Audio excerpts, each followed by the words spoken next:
Live from New York. It's a show that needs to make new finals predictions picks. Not me, just half. Celtics are out. Brew doesn't need to. Brew is great. And I'm a free agent. I'm going to peruse the landscape. I might take a page out of your book. I might watch a few games. I think that's fair. I got to decide if I'm a jinx, because I picked Celtics Nuggets, then I should use those powers for good. I don't know if you're a jinx. I don't know if it's that or it's just bad pick. I'm not certain. No. I know who I want. I know what I want the finals to be now. I know what I want in my heart. Lakers, Sixers. Correct. So should I just not pick it? Like that's But you should pick teams that you root. You could never really root with your heart for either of the teams that you pick. That is the thing. The city of Denver doesn't like me. Mm-hmm. The general region of New England, not huge fans of me. So it's kind of weird for them to be like, Nick, you're an idiot, but our team's failed. So it's kind of a win-win. First hour, first things first. Today, Tatum sits. Celtics lose. Jaylen streams. What's next for the Celtics? Meanwhile, JJ Redick calls OKC one of the greatest teams ever. Wow. Gamesmanship? Yeah. Or actually just telling the truth? Maybe he's just a big fan of pack stats. That's true. Big fan of Parkins. And finally, should the Wolves worry Wemby and Brew? We're awaiting a game-time decision on Anthony Edwards. I'd be a little bit nervous if I were you. Would you? I'm Nick not. Wright, Kevin Wildes, really? Start at all? Hold on, Brew, you have more respect for the Timberwolves than just about anybody. I do. But they're outmatched. With Ant back, totally outmatched?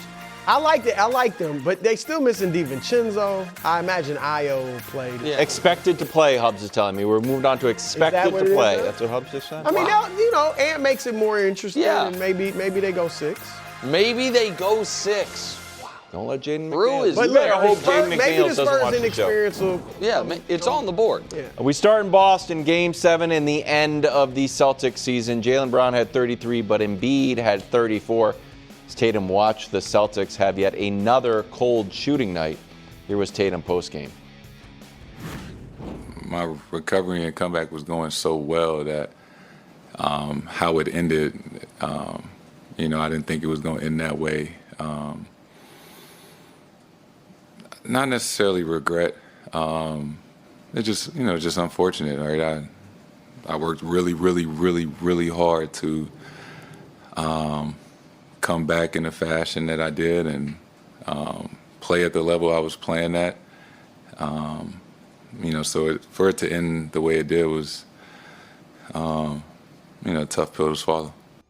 Celtics from 3 in 3 losses, 28%, 29%, 26% in a closeout game. It's the first time under 30% in 3 straight games with Joe Mazzulla. What was the number one reason the Celtics lost? Well, first let me say this. Is it possible that Jason Tatum could have gone out there and given it a shot and moved around? Maybe, but maybe even likely. But I think this was the right move. Like, no question about it in my mind that they did the right thing, even if it were just precautionary. Mm-hmm. This was the right move, so he should feel good. It was a great comeback, and you want to err on the side of caution, so that was smart. As far as why the Celtics lost, you can talk about the three-point shooting. We can talk about all that. The fact of the matter is this. With a healthy Joel Embiid and a healthy Paul George, Philadelphia is just better. They're a better team than the Celtics. They have who's got a better big 3 if we put George in the big 3? Now, again, Embiid healthy. Mm-hmm. Tyrese Maxey might be second team All-NBA this year, okay? And now Paul George being the third, sometimes even fourth option. They actually have the big 4, not Cleveland. Right, that's a real, and George is willingly, it's almost like it's certainly at this stage of his career, the perfect role for him. Yep. He defends, he's hitting threes. I just think Philly, especially with Embiid, whatever has gotten into his head to go, maybe because his jumper was off, but go down in the post, they are just better. Now, they don't have much depth. I like Kelly Oubre as the 5th guy. They basically played 6 players in Game 7, but I think they're just better. And Boston, look, I think Mazzulla knew it, particularly without Tatum, right? Take Tatum. Boston had one top-tier player or all-star caliber player in Jaylen Brown. Philly has 3. I don't think Paul George's all-star caliber anymore. But he's smart. Derek White's on the verge. Derek White, I think Derek White's offensively limited. And Paul George, though, but are equivalent players at this point in their careers. But your point remains, with Tatum out, 2 of the 3 best players, and you could argue the 2 best players are Embiid and Maxey. You can I think Mazzulla knew that. It's not a reason to start with Ron Harper. Joel Embiid, they beat him 3 out of 4 times. Yeah. Right. But I think he was trying to go with it wasn't the right move, but a junk lineup. Luka Garza, Ron Harper Jr. Why? I don't know, but I'm saying when you do that, you're desperate and reaching. Yeah. And you reach like that because you've been solidly outplayed the last 2 games and you got nobody to start the big. I'm not saying it's the right decision, but I'm just saying he was searching because he knew we got no answer for this guy. So listen, I understand what you're saying, Brew, and you know that I have held out hope all year.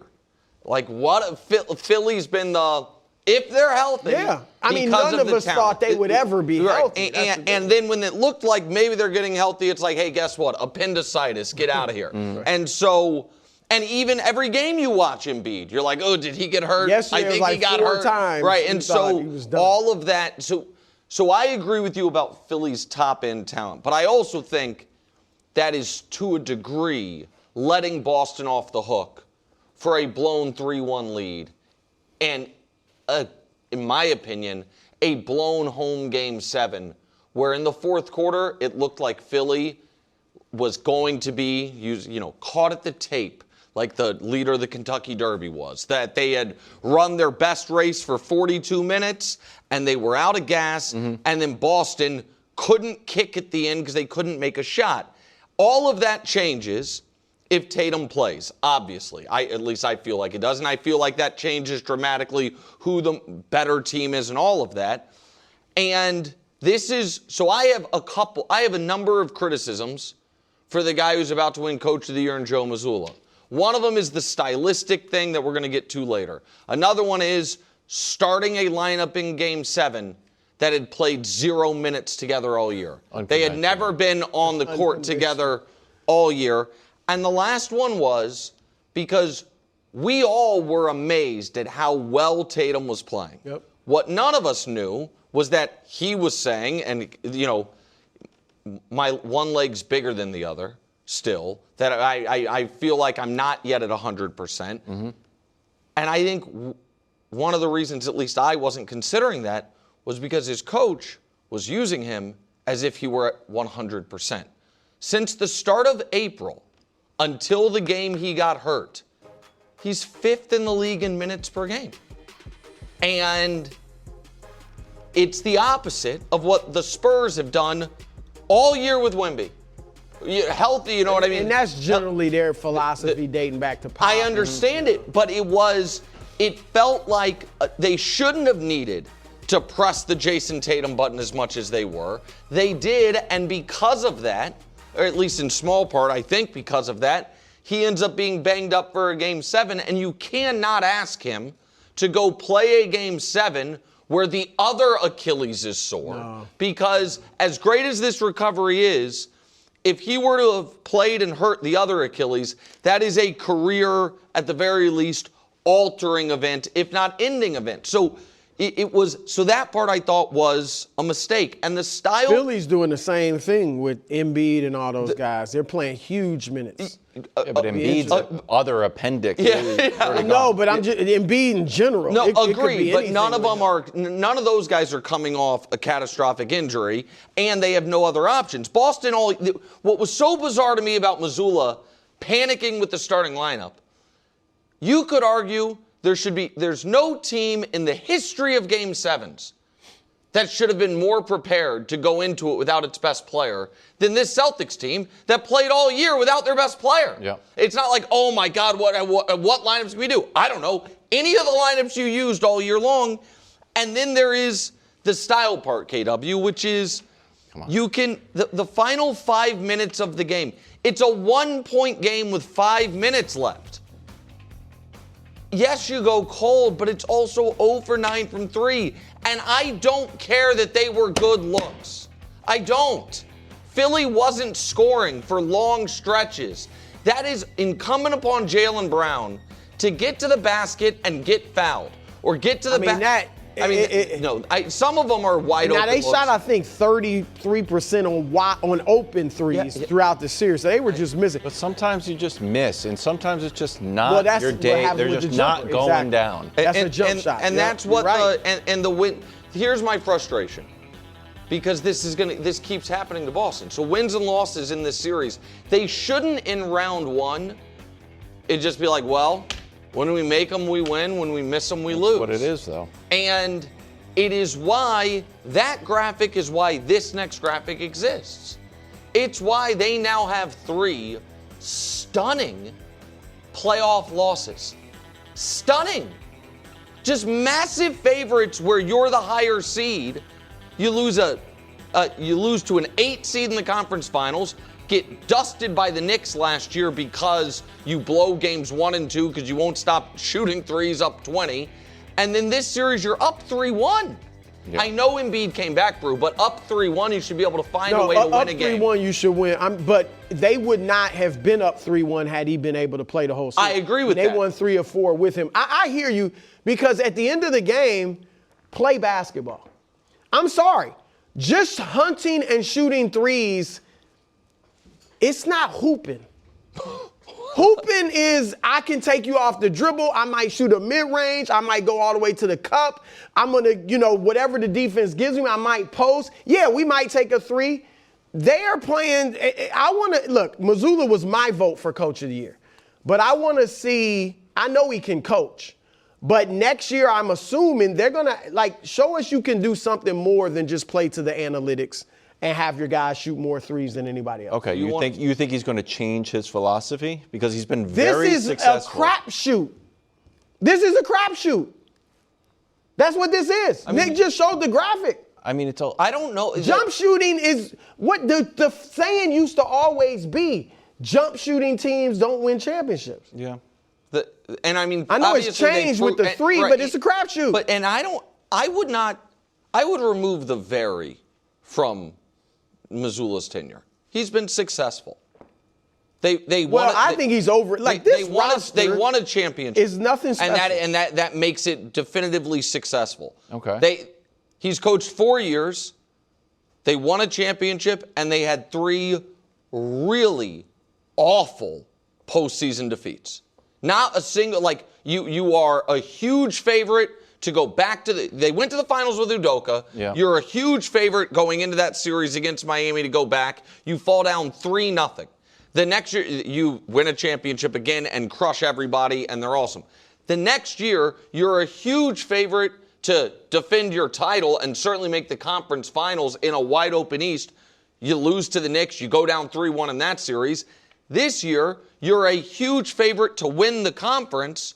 You're up 3-1 in round 1, and you lose. I know. I have a hard time saying he's not very successful when the reason that you're a huge favorite is because you've coached, he your butt off overachieved during the regular season to a 2 seed without your star player when the team that was in the finals is trying to get the number 1 seed because the same exact injury happened to their star player. They're trying to get the number 1 pick. Listen, I think he's a good coach, but I said this after game 2 when they lost, I thought because the threes in that game, that was probably the most glaring example.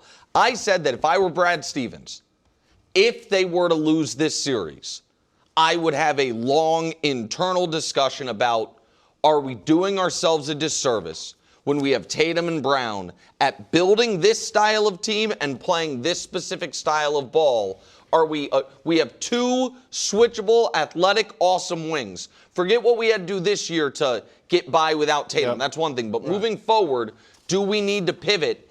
And I would not be surprised if the Celtics pivot a bit. If they pivot, then if I was Joe Mazzulla, I would push back a little bit on the roster build, and maybe it's just the era of parity, but I went back and looked, I'm like, man, we just feel really small, we being the Celtics, where Porzingis, 7 feet, Horford was a big 6'8", Cornet is now getting valuable minutes with Wemby, huge, and Cade. Now Cade it's just him.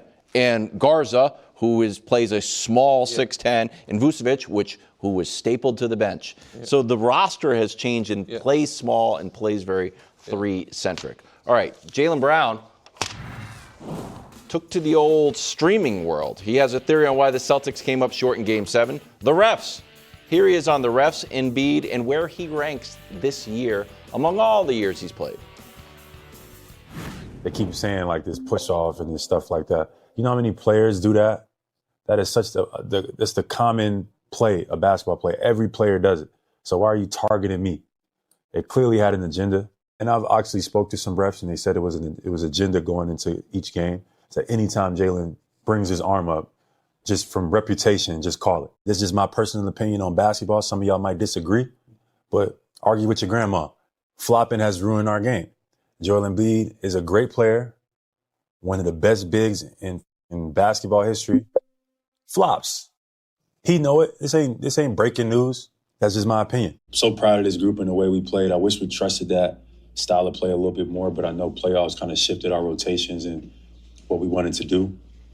But I'm so proud, and it was my favorite year of my basketball career. Okay, I don't know the whole squad there. One of them's a Celtics blogger. I looked it up, or tweeter or something. Yeah. I like the sunglasses, uniformity. Your reaction to a series of quotes. Did you watch the whole stream, Brew? Because you fried yourself. And I will say, if Nick, he did give the Sixers credit. It wasn't just complaining, but he did give them credit. But my reaction, I didn't like it. I hated it. That was a good one. Thanks, bro. That means a lot coming from you. I don't care. I actually care the least about him saying Embiid's a flopper. That's the part I care about the least. Jaylen Brown's very unique and interesting guy because I think he is one of the IQ-wise smarter players. Like, if you had the whole league take an IQ test, I bet he finishes near the top. I think he's one of the more thoughtful people. I also think he has some of the more wild opinions of anybody who regularly expresses them. And the idea that there is a league, mandated agenda to punish Jaylen Brown specifically because he's been critical of the officials is conspiratorial delusion. Well, is that the idea was that he was criticizing the officials, and so the officials had the agenda, retribution? Exactly right. Oh, I thought it was Nick Nurse. We're like, hey, this guy pushes off a lot. Keep your eye on him. No, that's not. I do think that when the refs have told him, if he's saying, hey, refs told me before the game that there's an agenda, that is assuredly what the refs are saying. It's like, hey, they complain about it. We've seen the tape. Be careful. But no, he said because of his comments about officiating in the past, they're out to get him. Gotcha. That I think is lunacy.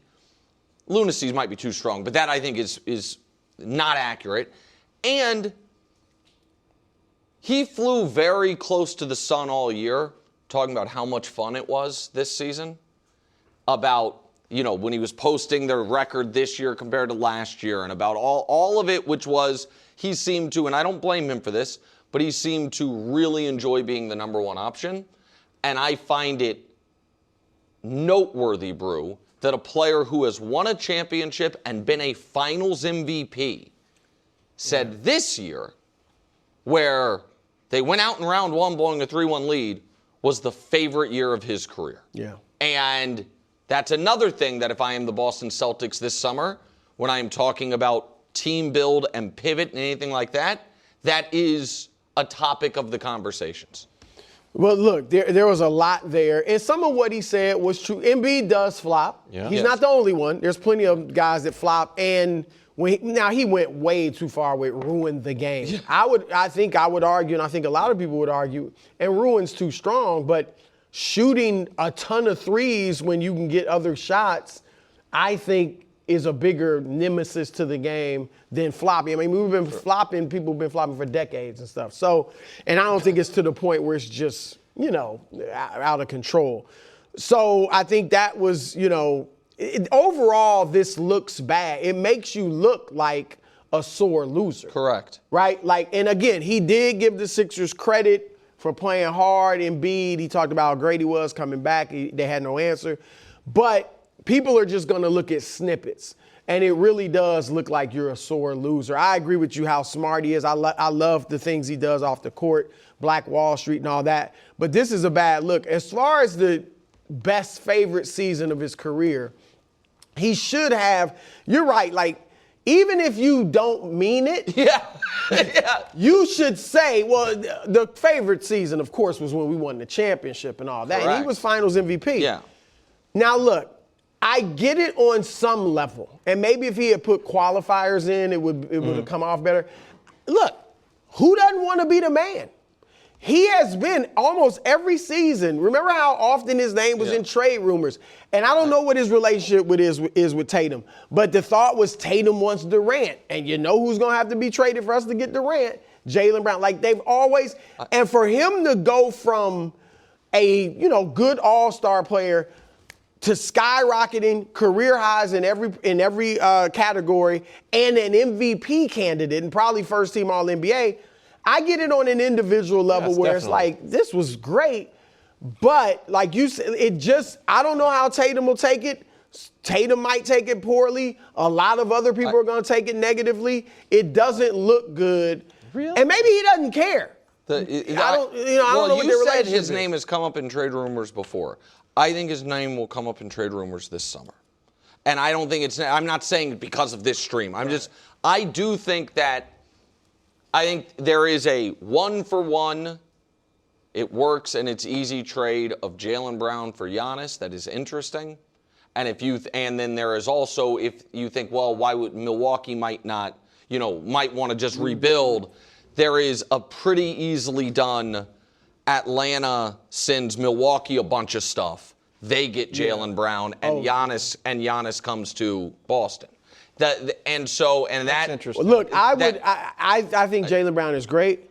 If I'm Boston, I would trade him. And this is one you probably wouldn't do, Brew. But there is also a pretty interesting, basically 1-for-1. You'd have to throw another player, Jaylen Brown, Jamal Murray. If Denver decides we need a little more defense, more two-way players, and so my point is. So on the Celtics get Jamal Murray. And that's it. Probably a little something else, but I would not do that. Okay, no, so that's years. Okay, that's fine. Jamal's hurt a lot. My point is, I think Boston has a really interesting summer coming, and some philosophy would be Jaylen Brown, because of the season he had, value will never be higher. Right. It wouldn't be a Giannis package. It'd be straight up. So I don't think the Celtics are just going to be healthy year from Tatum next year. Let's just run it back. They've been trying this year after year, and they got their championship. Yes. So it did work. Yes. I feel like they got a championship, but are they going to win another one? And it worked with a much better supporting cast than they currently have. That's true. You had Drew Holiday and Al Horford. You had a much better supporting cast. All right, coming up next, did we write off the Lakers a little too soon? We discuss next on First Things First in the Fox Sports Channel on SiriusXM. I gave up this copyright. Houston, we have a problem. Can't score.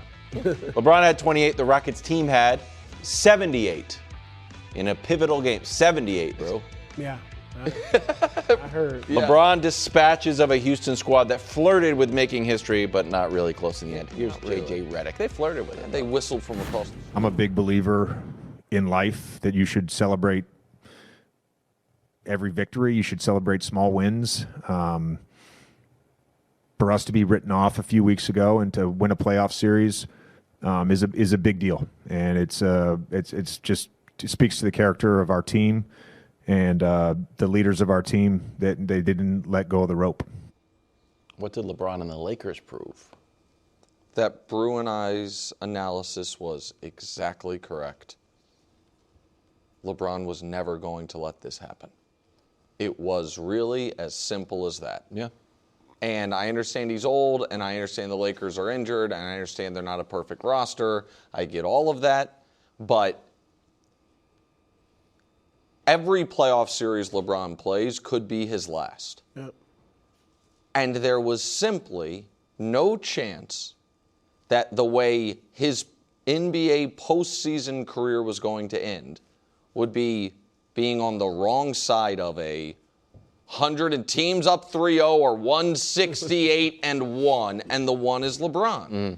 Right. And that because every playoff series could be his last, it's also on the board, certainly on the board, depending on what he decides to do next year, that was his final playoff series victory. And I'm really, really glad we got to see that version of LeBron James one more time in a winning playoff series. Because had Luka and AR been healthy, the Lakers would be in better shape and they would have a lot, other things. But then we also might never get to see one more series where it's like, fellas, all lead the way, all control the possessions, all figure it out as we go along, and to show everyone he can still do it. Yeah. And listen, he was wearing down. If you stack up all of his playoff series in his career, Brew, as far as like his raw efficiency and numbers, right. This is, in the bottom 43%, 20% of his career playoff series.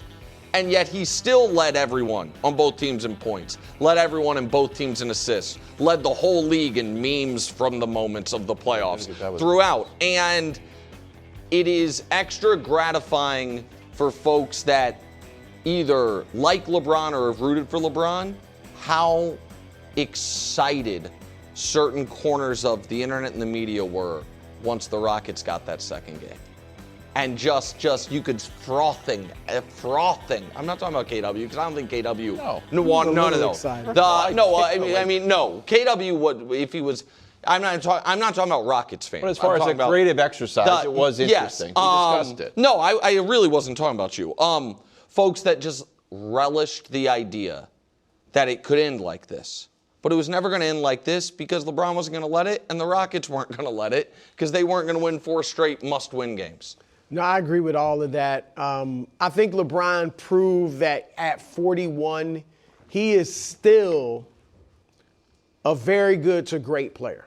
I mean, 28, 8, and 7 were his numbers for the series, right? No, 23, 8. I'm sorry, 23, 8, and 7. Yeah, and he was 28, 8, and 7 in the closeout game. 23, 8, and 7 was his average for the series. And I think J.J. Redick proved that he's proven he's a very good coach because their defense, without really any great individual defenders at this point, I mean, I get it. The Rockets could be out there by 5-0 and probably not score 100 points, right? But he held them, their offensive rating during the season, 118 down to 105. Yep.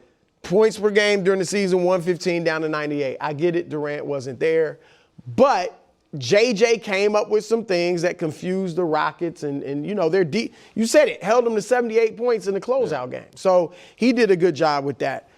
Look, obviously they were the heavy underdogs. Without Durant, it changes everything. So it's not as, but they were still, whatever the odds said, it was a whole different series without Durant. So I don't think outside of those two things, LeBron proving he still can be great, Redick proving he's still a good coach. And I'll give the role players. Smart stepped up. Kennard stepped up at times. Was dominating and Rui here couldn't and there. miss. Rui was good. I give they stepped LeBron up. partial credit for those guys thriving. Well, I think the way he played, getting those guys involved, getting them touches, wasn't ball dominant. I think he gets a lot of credit for that and his leadership. Well, and he gets credit. The series ended because of his steal and 3 to force overtime. That is when the series ended. Right. That's right. Marcus gets credit for getting the comeback going with the steal and then hitting the 3 free throws. Yep. But the slap on Shepherd to then pump fake, hit the 3 to force OT. No, that was the moment the series ended. Had they lost that game, everything's different. It's 2-1, the game, but instead that you give the Rockets credit because they didn't quit. But that was the moment the series ended, and LeBron did it. And there is a level of post Dallas, if you just throw this up and then we can move on. Hubs, though, when he has a 2-0 lead. Since the one real true failure of his career, he's never blown a series where they were supposed to win. And by that, it doesn't mean They were favorites. Well, no, when they have control. So whether they're up 2-0 in a series or up 3-1 in a series, it's just if they are good enough to get up on a team, he puts them away. Celtics just did it. Correct. Jaylen Brown just did that, and LeBron. It's never happened to yeah. LeBron. All right. So what now for Durant and the Rockets? Article in The Athletic titled "Kevin Durant was supposed to lift the young Rockets after playoff wipeout. What now?" Will Guillory and Sam Amick writing. Several league sources, the classic, with close ties to the Rockets players, indicated the social media situation with Durant's burners was a significant distraction, one that was never truly resolved internally. What should the Rockets do with Durant? Well, look, they can go one of two ways. I guess 3 ways. They could run it back, which seems implausible. They could trade some of the young players, keep Durant, or they could trade Durant and build around the young players. I really think that they should trade a package of Şengün, Reed, Shepherd, if that's the one that has to be in it, and some of their picks, and throw in whatever you have to make it work, and go get Giannis. I think if I'm Milwaukee and I can get Şengün and Shepherd and a bunch of picks, then I'm happy with that. All right. If I'm Houston, I'm thinking as good. Şengün is looking like Domantas Sabonis, who's a multiple-time All-Star and a very good player, but never going to be the best player on a championship contender. Certainly not in the West. All right. And Shepherd, I like him and his potential. Mm-hmm. If I'm Milwaukee, I'm happy with that package, especially with the draft picks. If I'm Houston, and I know there's articles coming out that Houston saying we're not win now just because we have Durant. He's 37 years old. If you're not win now, why in the world is he on your roster? Yeah. All right. So I think trade them for Giannis. And look, Nick, this is the team. Van Vliet, Amin Thompson, Kevin Durant, Giannis, and Jabari Smith. I've got 2 phenomenal Adams defenders. too, by the way. No, right. Off the bench is Adams, maybe Tari Easton's still there. I've got shooters in, obviously, Durant, Van Vliet, and Jabari Smith. I think that changes everything. And with San Antonio, OKC presumably just keep getting better. Maybe the Lakers get better. I think this is a team that could compete if they're healthy. Totally agree. In the West. So that's what I would do. Here's the problem. Adding Durant or adding a superstar next to Durant always works on this show. It is flawless. Kevin Durant and Kyrie works. Kevin Durant, Kyrie, and James Harden works. Kevin Durant and Devin Booker works. Kevin Durant and the Rockets' young core, they just need shooting, works. Except when the games are played, I've yet to see it work. So Kevin Durant and Giannis and Fred VanVleet and You don't Steven think it would work? No. Well, I just haven't seen it work. I've seen a Brooklyn- fully formed team add Durant works. But a team that's almost there that needs to get over the hump, I have not seen it work. In fairness, Brooklyn and I know I maybe caught a could've. lot of, I was going to say, I caught a lot of flack for that Brooklyn thing because I picked them to win the championship. There was a lot of health and just Kyrie not getting the vaccine. Right, but he's I don't not. know if they would have or not. And but he's not as good as he was then. no. he's not. That was Durant near his peak. So here's why I think the Rockets are in real trouble. Oh. Because first of all, Brew, you're talking about them throwing in Reed Shepherd in a deal. I don't know if you read the ESPN article. Oh, my goodness. Rockets management, No, they think Time Steve MVP. Nash. Steve Nash. Unbelievable. he's going to go from not a point guard to being one of the best one of point the best. guards ever. Getting through the lanes. I like him a lot, but that's one of a the lot. best. The comp that Rockets management gave was Steve Nash. Steve Nash. One of the best. When is he winning the MVP? Well, look, hold on. We're a few years away. Nash's career did start very slowly. That's the argument they have. However, even when it's starting slow, you know what he was awesome at? Dribbling and passing. Yeah. You know what Reed Shepherd's True. not awesome at? Either of those Right, things. right. And I thought the other anonymous exec was more like Steve Kerr. I'm like, exactly right. But set that aside. if they wanted to trade Durant, there's not a huge market. Money-wise or like? Well, just find me the team that is going to be like, you know what? We're the next one to take that. We can change him. Like, we can tell me It's very appetizing. that has assets. Correct. Exactly. Because if I'm assuming Minnesota loses next round, I might be willing to take a chance on Durant if I'm Minnesota or Denver. But what are the assets? Listen. So like here's one that I bet would if they lose this next round, but I don't know if Houston would want the return. Paul George for Durant. I think that Philly would be like, you know what? Yes. We will sign up for that. Durant gives the points. That won't work. I can tell you right now that I'll just write all the questions. That's not going to work. Because the other thing is that these articles wrote about, and you can see it, is pre-Burner. It was already a disruption because of his, quote, moodiness. Yeah. And I don't know, I've never spoken to Durant. I don't know him personally. But I know enough people that know him that I think I'd like him. And I think he's an interesting guy, and I respect how much he clearly loves basketball. Sure. And he's an all-time great player. But he has gone so far past, it's one thing to be like, I don't want to be a leader. And it's another thing to not recognize your own insecurities or whatever it is are actively destructive to a team environment. And if at this point, if I am really trying to win a championship and I haven't won one yet, I don't know if I think bringing Durant into my ecosystem is helpful. So that's why I'm saying I think they might be stuck. I don't think you could get fair return for him. I don't think you can run it back. Couldn't. So then all you can do is trade some of the young core. But if the Giannis trade isn't there, then the hell do you do? If Milwaukee's like, hey, appreciate that, we have a better offer elsewhere. What do you do? I think this is a really rough one for Durant. And I understand that Fred VanVleet got hurt, Steven Adams got hurt, but to play this well and have it not work because of personality stuff is worse than if it's like, oh, he's 37, he's in a different place in his career. I really don't like it for him. Maybe they could go to the Bahamas again. That was like a nice team building exercise.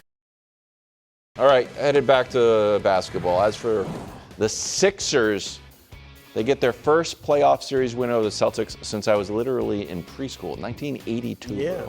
In part because Embiid came back and played. Here's Joe Mazzulla. What changed in the series was Joel Embiid came back, and they're a completely different team. And that's what changed in the series. And as far as the regular season and the playoffs, nothing changed. Okay. How dangerous are the Sixers with this version of Embiid? I have an announcement. Oh. This is your picks? I'm going to stay a Western Conference bachelor for a little bit.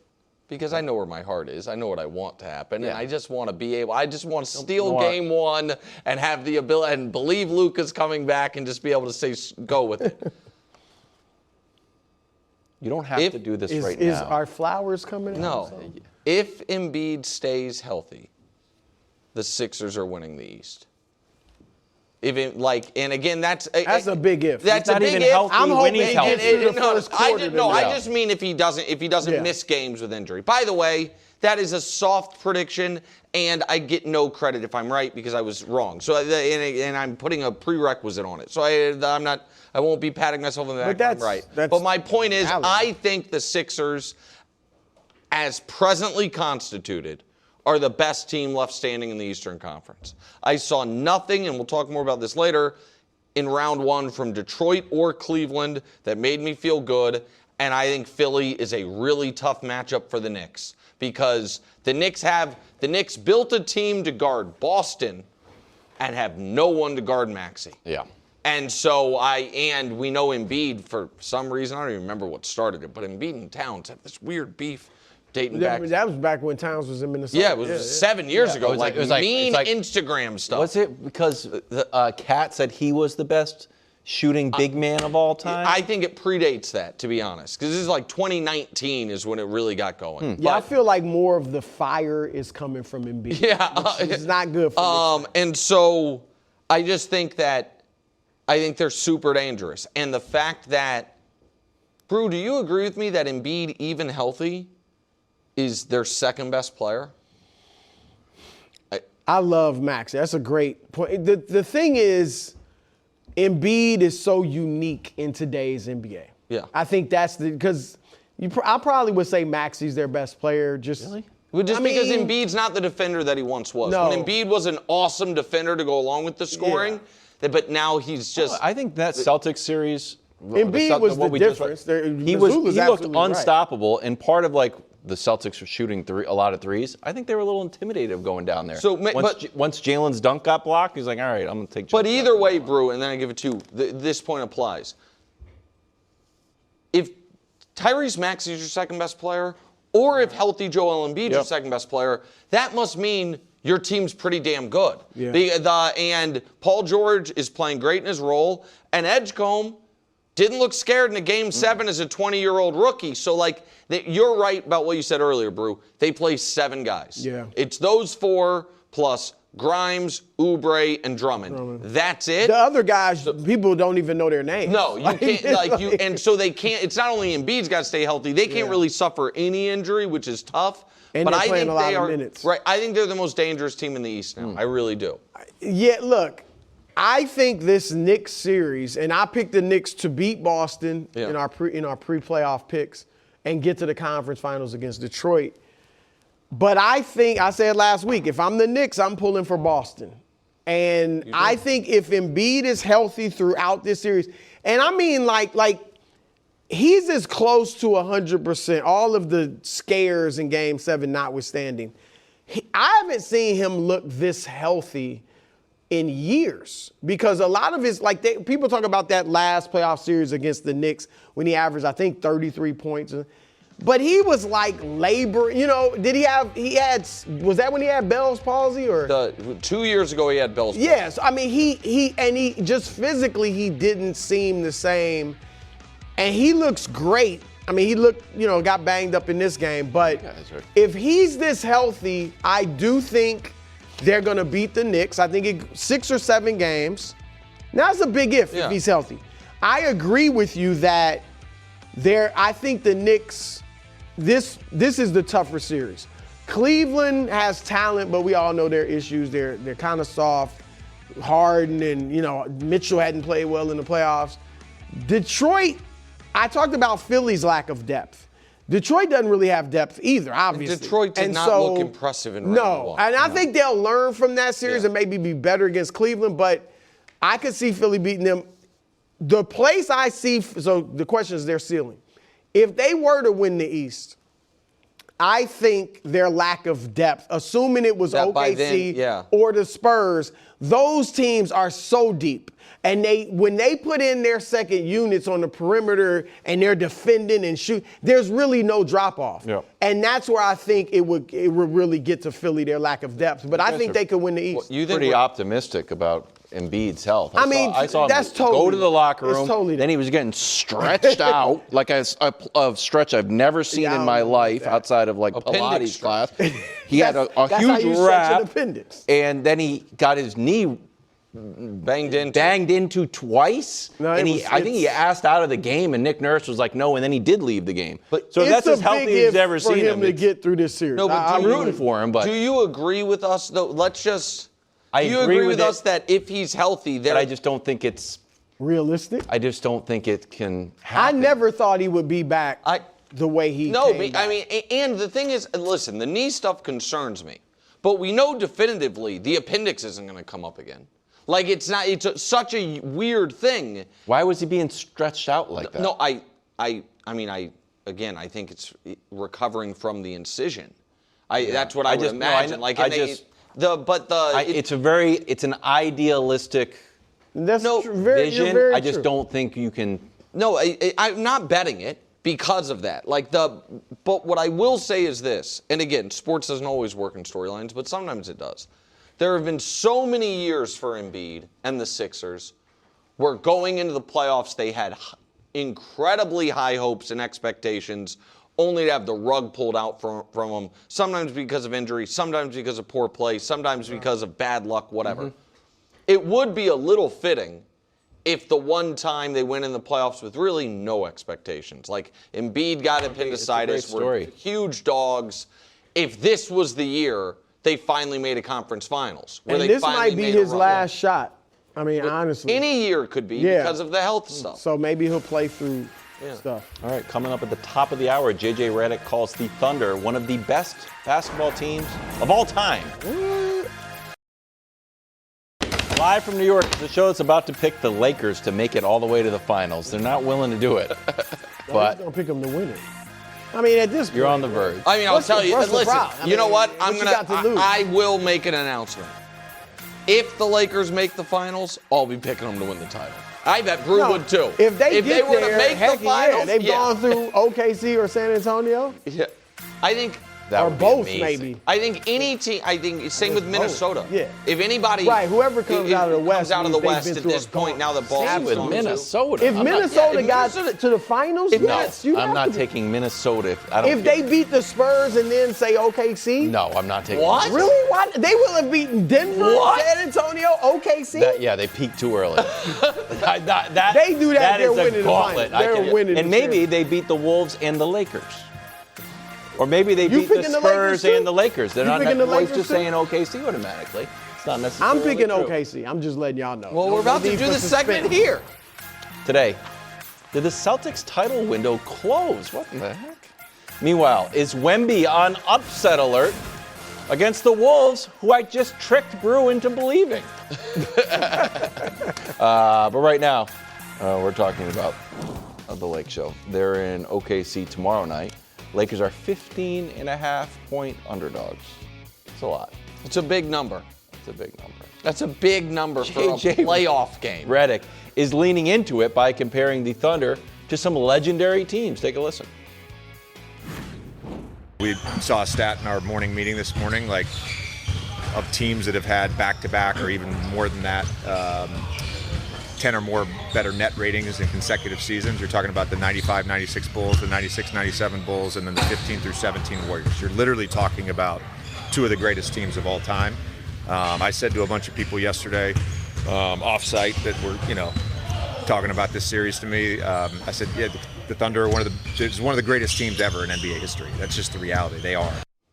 Okay. Well, here are some of the stats. I don't know if these were the ones he's talking about. The win percentage, almost at 800, is fourth all-time in a 2-year span. They're winning games by about 12. That's the best. And they have 24 30-plus point wins. That's the best of all times. So your reaction to JJ's comments, what do you think are his thought processes here about gassing the Thunder up? I know exactly what Brew's going to do here, and Wild's going to get so frustrated. Go ahead. Well, hogwash. It's balderdash, I knew it. as my late friend Bill Walton would have said. Poppycock. Why is it poppycock? Can they win a second championship first before we put them next to the Jordan Bulls and the Steph Durant Warriors? They're en route. I knew he was going to. They're headed there. So what are we going to say if they lose to the I think they're going to beat the Lakers. If they lose to the Spurs. Well, what are we going to say? Then they're not. If the Spurs win the championship, we're going to say they one of the best teams ever? Well, No, I'm not. I mean, this is ridiculous. They are not why is JJ win the Redick, second championship. Why is JJ first. Redick saying it? Because this is smart on his part. Because it completely lowers the expectations. Maybe it gets OKC feeling a little cocky. I doubt it. They're a solid team and mentally, but that's out there. And if we get swept or beaten 5, we were supposed to. Oh. If we somehow even forget winning it, if we push it to 6 or 7, that was a or win for us. Absolutely. Now you look great. But that is true, right, Brew? I forget whether I just think this is gamesmanship, but no. But what I agree. If they do go to 6 or 7, it's nice. But the bottom line is you lost. No, I mean, it'll be like, okay, you made them tough. But when we didn't know Luka was hurt badly, KW knew, but we didn't. You and I didn't believe it. Kept on trying to yell at you guys. You're like, no, Spanish after medicine. Before we even knew he was going to Spain. I'm talking about before we just saw him go down. I knew immediately once he went like this. Yeah, exactly. You did. But that next day, when we thought Austin was fine and Luka was going to be fine, you came on and you said, basically the Lakers are a nice team, but they can't win the title because you had seen proof, all the proof you needed, that whenever they ran into the Thunder, they were going to get clocked. Yes. And so, like, that was your takeaway then. So certainly without Luka, whatever, the odds go down I expect further. them to get hammered. Right. So I do, while you're saying he's setting it up like that, I also think it is true that if there is a Game 6 of this series, it is an amazing accomplishment by the Lakers. They're going to have to have won. It makes them look good. Yes, and what I would say about the odds of that happening are quite low. However, OKC in this mini era has been a very unique playoff team. All 3 years they've been to the playoffs, they have smoked their round one opponent. We talked about it, how they are just the third team in modern NBA history to sweep first rounds 3 years in a row. And then they've played long series. They lost in 6 to Dallas in round 2 years ago. They won in 7 in round 2 and then won in 7 in the finals last year. Conference finals against Minnesota, they won in 5. It was 5. Gentleman's sweep. And so I don't know if that is eye off the ball, if that is you'll love this one, KW, rest versus rust for game one. A little rust? Where the Lakers get, a nice 3-day break. Meanwhile, the Thunder have had a week off. I don't know. Don't even know where the shoes are. Vegas obviously is not concerned about that at all. It's 15.5 points. What I am confident on is this. I think we used to get, feel out game ones, or I did. I thought we did. I know you never totally bought into it from LeBron. That's not what we're going to get tomorrow night. LeBron is going to correctly, I think will correctly identify our only shot is if it's 2-1 going into game 4, 2-1 OKC going into game 4, and maybe Luka's coming back. And what we have seen over the last 2 years, since LeBron's been 40, when he has had to be the lead guy, he has been up to the challenge and the team has played well. Now, again, it's not the Thunder, but last 2 years, when he's been unquestionably the best player on his team, the Lakers have done well. I also will, and now this is going back 2.5 years, but do you know, KW, this is kind of leading you into it, the last player to score 40 on the Thunder? It seems pretty. Paulo Banchero. That is incorrect. I know, you're shocked. But it's LeBron. Oh, really? Yeah. It was LeBron. It was LeBron. It wasn't. And so, no, I think he's kidding. But I do think the Thunder are the worst matchup for everybody. Yeah. And you can't find spots where the Lakers have an edge. Like, I'm not going to. Now, the Thunder do let you shoot threes. Like, that is part of their defensive philosophy. But they're not great at shooting threes. The Lakers are top 10. The Lakers are good at shooting threes, but they don't shoot a lot of them. But that's why they're good at them. Yes, I agree, because they're only taking good looks. And I talked about this before. The Lakers regular season have struggled with these teams that are deep on the perimeter, young and athletic, and just come at you in waves. Detroit, San Antonio, OKC, they've lost their last 8 games to them. I think only one was within single digits. So this might be. Are you worried about this getting ugly? Absolutely, but I don't think that's. It's not a slight on the Lakers. No, I do. I think if they lose by like 30. They're supposed to get hammered. I mean, they're playing a team that is a huge minus money favorite to win the championship, and they don't have their best player. Right.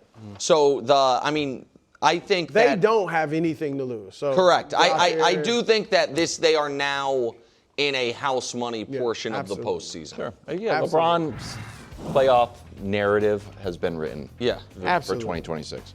Head to Detroit, where Cade carried the Pistons and completed a 3-1 comeback. 32 points.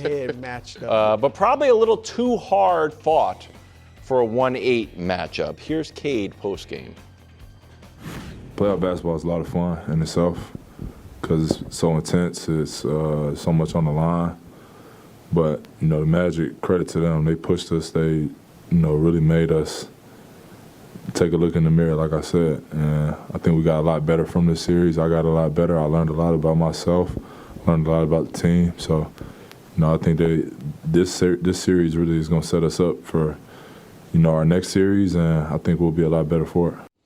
Now, here were Cade's stats. I was saying that he should play like a superstar, and Brew, you were saying that he had no help, and it was okay if he just folded and gave up. When did I say that?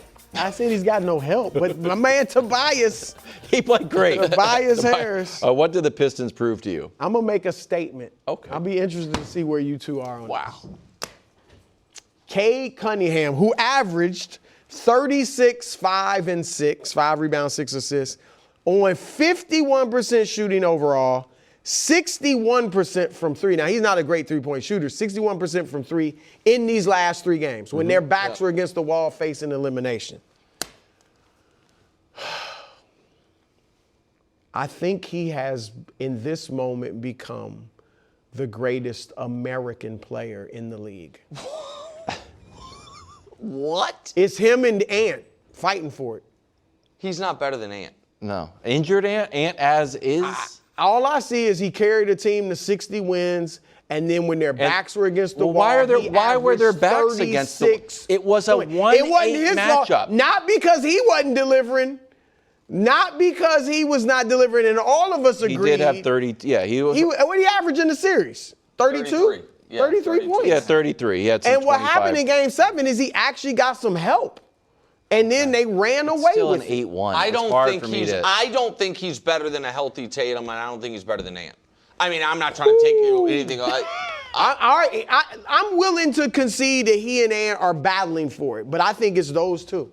I think they're the 2 best American players. But look at what he did. But He averaged backs against the wall. No, very good defensive team. It's the Magic. And he goes the Magic. Hold on, you the love Magic the Magic. scored 19 points in an entire half. Because he's a two-way player.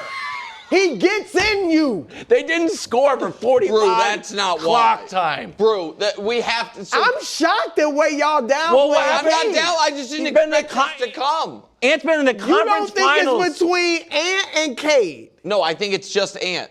And Jason Tatum Wow. healthy is. What did Maxey do? Wow. What did Tyrese Maxey? Maxey is nice. Maxey is nice. I like Maxey a lot. I gotta go but through Cade the is American. carrying his team.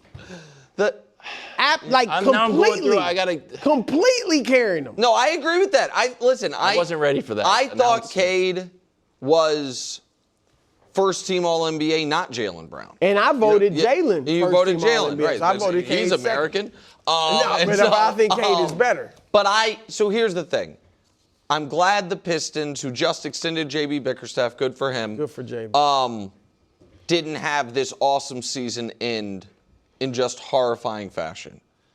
With that said, part of the reason it didn't end in horrifying fashion was because they were scrappy, tough defensively.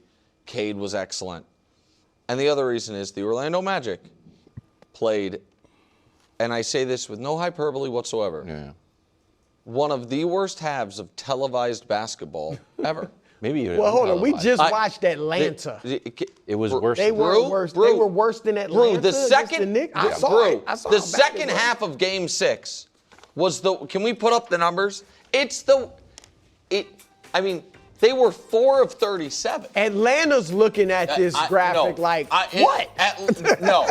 Scoring 19 points. I mean, it was bad. It was when 45 you had minutes a without double-digit lead. You were going to win. You were going to win. You were at home. Detroit said no. You were going to win the series, and then you had 19 Hold on, points. Detroit's defense had nothing to do with that. No, it did have something to do with it. There's no defense that You got Paolo Banchero. You could have Bill Desmond Russell out Bane. there. You should score more than 19 points and a half. I Of agree the with Magic's that. offense, Detroit was the getaway car driver, and the Magic players were the actual assassins.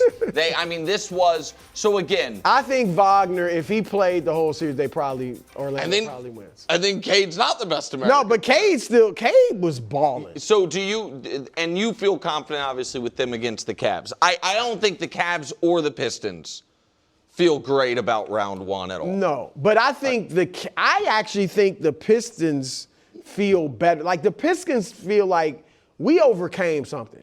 We're a young squad. We don't have, many guys that can score. and we fought back from a 3-1 deficit. I get it. They got in a 3-1 deficit, but they fought. That says a lot. When you come back from that type of deficit, you feel great. I think they put this behind them. Now, I think Cleveland's dangerous. I'm picking Detroit because I think their toughness will wear down the finesse. I'm using the word finesse Cavs. But Cleveland is more skilled. Cleveland got way more offensive firepower. People that can score. Yeah, so I wouldn't be shocked if Cleveland wins. What do you want to see the Cavs do to shed this finesse label? Bang. don't shrink when you get up. Oh, jeez, here we go. I mean, Toronto took them 7. Well, Brandon Ingram, there's only 20-point scorer on the Raptors, missed the last 2 games. They still took them 7. Why? Because we get in you. We play defense. We gonna bang. So what? That's it. That's all they want. That's all they had to do. He wants to see them stand up to Jaylen Brown and Isaiah Stewart. Stewart. Do they want? Yeah, no, I'm telling you, but that's what you want. Yes, that's but what you want. I don't think they will. You want to see. You want to see them like really like kind of like. You want to see. Are they wrong that their last few playoff series that they've lost has been because they've been finesse? No, that's true. And in this, and the Cavs in round 1, I thought Donovan can't love how he played. Danny promised us Game 5 Harden. Unfortunately for the Cavs, that was followed by Game 6 and Game 7 Harden. Now they were able to escape for him, anyway. he was 3 of 9 in the Game 7 is not ideal, but they escaped and they can reset. But I think that it is possible that Orlando, who did the opposite, it's so funny.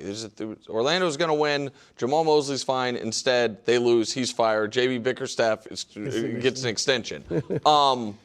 I do think that the Pistons' offense will look much more fluid against Cleveland than it did against Orlando, because Orlando's defense really locked in. But I think Detroit-Cleveland is a long series, and I think that I'm rolling with Detroit, but whoever comes out of it, I think will be an underdog to winner of Sixers-Knicks. Or at least an underdog to me. If it was Detroit, New York, I'd be interested in what your pick would be. I think I'd pick New York. I know that's your conference finals pick. You have Detroit. Are the Knicks primed to blow out the Sixers? They're on a hot streak, and they blew them out before. The last time we saw them, they went by. Great news. Guess who's going to be at Indy? Alex Below. And Joseph Newgarden and Pato O'Ward and the First Things First team. Indy 500, Sunday, May 24th on Fox. We will be there Thursday, the 21st. We've got 2 big shows, Carb Day on Friday, special 3-hour show, lots of guests. Also the Weenie 500. Yeah. I Excellent. won that last year. Remember? Slaw Dog. Yeah. Ant is going to play tonight. Game 1, Wolves in San Antonio. He was questionable and he was pushing to play, but now he's expected to play, Brew. We saw the Wolves dispatch of Denver and Jokic. You were just speaking very highly of the Wolves and how dangerous they will be, even though you took the greatest American basketball player title away from Anthony Edwards. They're battling for it. Steph Curry's like, huh? Oh, no, those guys are better than Steph. Yeah. Steph Curry's really At this good. moment, He got a gold medal. Well, then, for all right, LeBron. Then you know, In this moment. LeBron is pretty good. I saw him beat the Rockets. Are you at all nervous about your Spurs? I mean, I just feel like Minnesota's so banged up. Now, they showed a lot of heart, obviously, against Denver. I feel like, to answer your question, no. Okay. Like, I think the Spurs will win this series. Now that Ant's back, I'll say 6. But I think if Minnesota does win, and I would take nothing away from them, I would give them their flowers. But I think it would just be the youth and inexperience of the Spurs, which is legit. Like maybe they, you know what I mean? This is going to be much harder than Portland. At times they had some trouble with Portland. But I just feel like, which Ant are we getting? If you said we were, because his first couple games that he was able to play against Denver, he wasn't fully himself. I agree with that. And so where is Ant at? Nothing but love and respect for Jaden McDaniels and those guys. I also think, remember how big Rudy was. Rudy might have been their MVP. Mm-hmm. I I think Wemby's going to just be able to take him outside and go around him or shoot over him. And, I don't think Rudy will have as much success. We'll see if I'm wrong. I don't think he'll have as much success against Wemby. Oh, so where I think the Rudy-Wemby matchup is interesting is the one spot that, the advanced numbers that can try to do, individual player defense, where Wemby is not, a triple plus, is when he gets isolated out on the perimeter. And somebody can try to, basically make him move his feet and get around him. Right. Again, he's a great defender in all circumstances. That's the one spot where teams have been able to maybe exploit it a bit. Mm-hmm. Rudy will never do that ever. Right. So I think this is a series where Wemby's defensive impact will be at its peak when Gobert's on the court, because he can truly, really almost hiding. Right, yeah. He can just play. He can roam, and the Gobert's only going to be able to score near the basket now. But the flip side is, I do think Gobert defensively can give Wemby some trouble in this regard. He can make him stay on the perimeter because Gobert's stronger than him. Yes. He's, as tall as anyone in the league other than Wemby, and so he might be able to, kind of force him out. So that's an interesting matchup piece. I don't look, if Ant looks like Ant, then I don't look at Minnesota as super banged up. I look at them as they lost Dante DiVincenzo. Mm-hmm. You know what I mean? Io should be back, and if Ant is Ant, I'll tell you who Ant loves playing: Victor Wembanyama and the Spurs. This year, he averaged 37 a game against them. He had a game-winning 3 in one game against them. He scored 55 in another game against them. One of the games Wemby didn't play, to be fair. I don't remember which was the one he didn't play. And the hyperextended knee, I just always have in my head Giannis in the finals. Giannis suffered the same injury Ant suffered. 7 days later, the finals started. He played in game 1, and for the series was a nice tidy 35, 13, and 5 on 62%. Now, he has said his knee hasn't quite felt right since then. There's a real cost to it. But particularly, Brew, because this injury was to the other knee than the one that had been hampering him, is it reasonable that maybe in these 10 days without playing, the other knee, recovered a bit? And so I don't know, but I didn't expect you to be like, I'm changing my pick. I think the Timberwolves are going to win. But I did expect that. I thought the Edwards news would give you pause. The Spurs are going to be in for a real war here if Ant looks anything like Ant. Because that's what I think. I think that if Ant looks like Ant, I'm not going to quite call it a coin flip series, but it feels to me like a 60-40 series. They had so many advantages against Denver athletically, particularly with Gordon in and out of the lineup, no Peyton Watson. They won't have those against the Spurs. Now, I will say, none of those Spurs perimeter defenders can stop Ant or even Castle hinder him. I don't know. I mean, you showed the numbers. I don't know. Ant's probably going to get his if he's Ant. That obviously was a healthy Ant. I assume he's going to rely on his jumper more and less slashing. Yeah, I would imagine that's what we saw when he came back. Yeah, especially with Wemby in the here, he's in the shooting paint. jump shots. Well, and that's the thing. Remember, against Denver, we're attacking the rim. Yes. Now, I assume they got enough heart where I'm sure they'll try Wemby by attacking the rim, but will they get deterred? Ant's going to try. Ant, if he is even close to healthy, is going to attempt to have the greatest dunk in the history of basketball in this series. I don't know if he'll pull it off, but those are worth 10 points either way. If it gets stuffed at the rim, it's going to be a real deflating moment. Y'all sound like y'all want to pick Minnesota. No, you know why? Go ahead. A few things. One, coaching edge I give to Minnesota. Experience, I thought it was a real coaching masterpiece against the Nuggets. 2, I think Rudy Gobert has something to prove. I think he's. There is the weird French, not weird, but I mean there is there's something to that. Like, and he felt really disrespected by not being a defensive player of the year candidate. Yeah. He's like, I'm actually the best defensive player in the league. In my mind, how many times has he won it? 4? Yeah. And to not even be, you can't even vote for me. Well, I think people, no. What was he for? Was he just said they only invite 3. No, anyone can vote for anybody. Oh, I thought you but couldn't. he didn't finish in the top 3, so he wasn't a finalist. Oh. He was angry. He was basically angry. He was on my second team. I thought you had another vote. No, I don't know how it works. I'm just saying, if it was a medal stand, he's not there, okay? Correct. Yeah.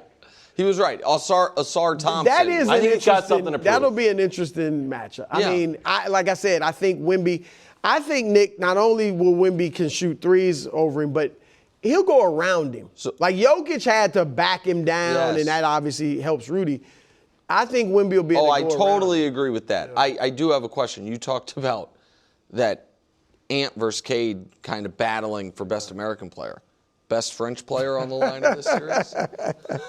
Well, according to Wiles, it's Tony Parker. But honestly, imagine if Rudy, again, if he were to outplay forget even outplay him, but just if he's good again and they win, and Rudy in the first 2 rounds checks off Joker and then Wemby, that's special. Oh, no. That's something really special. Absolutely. All right, heading to the Garden.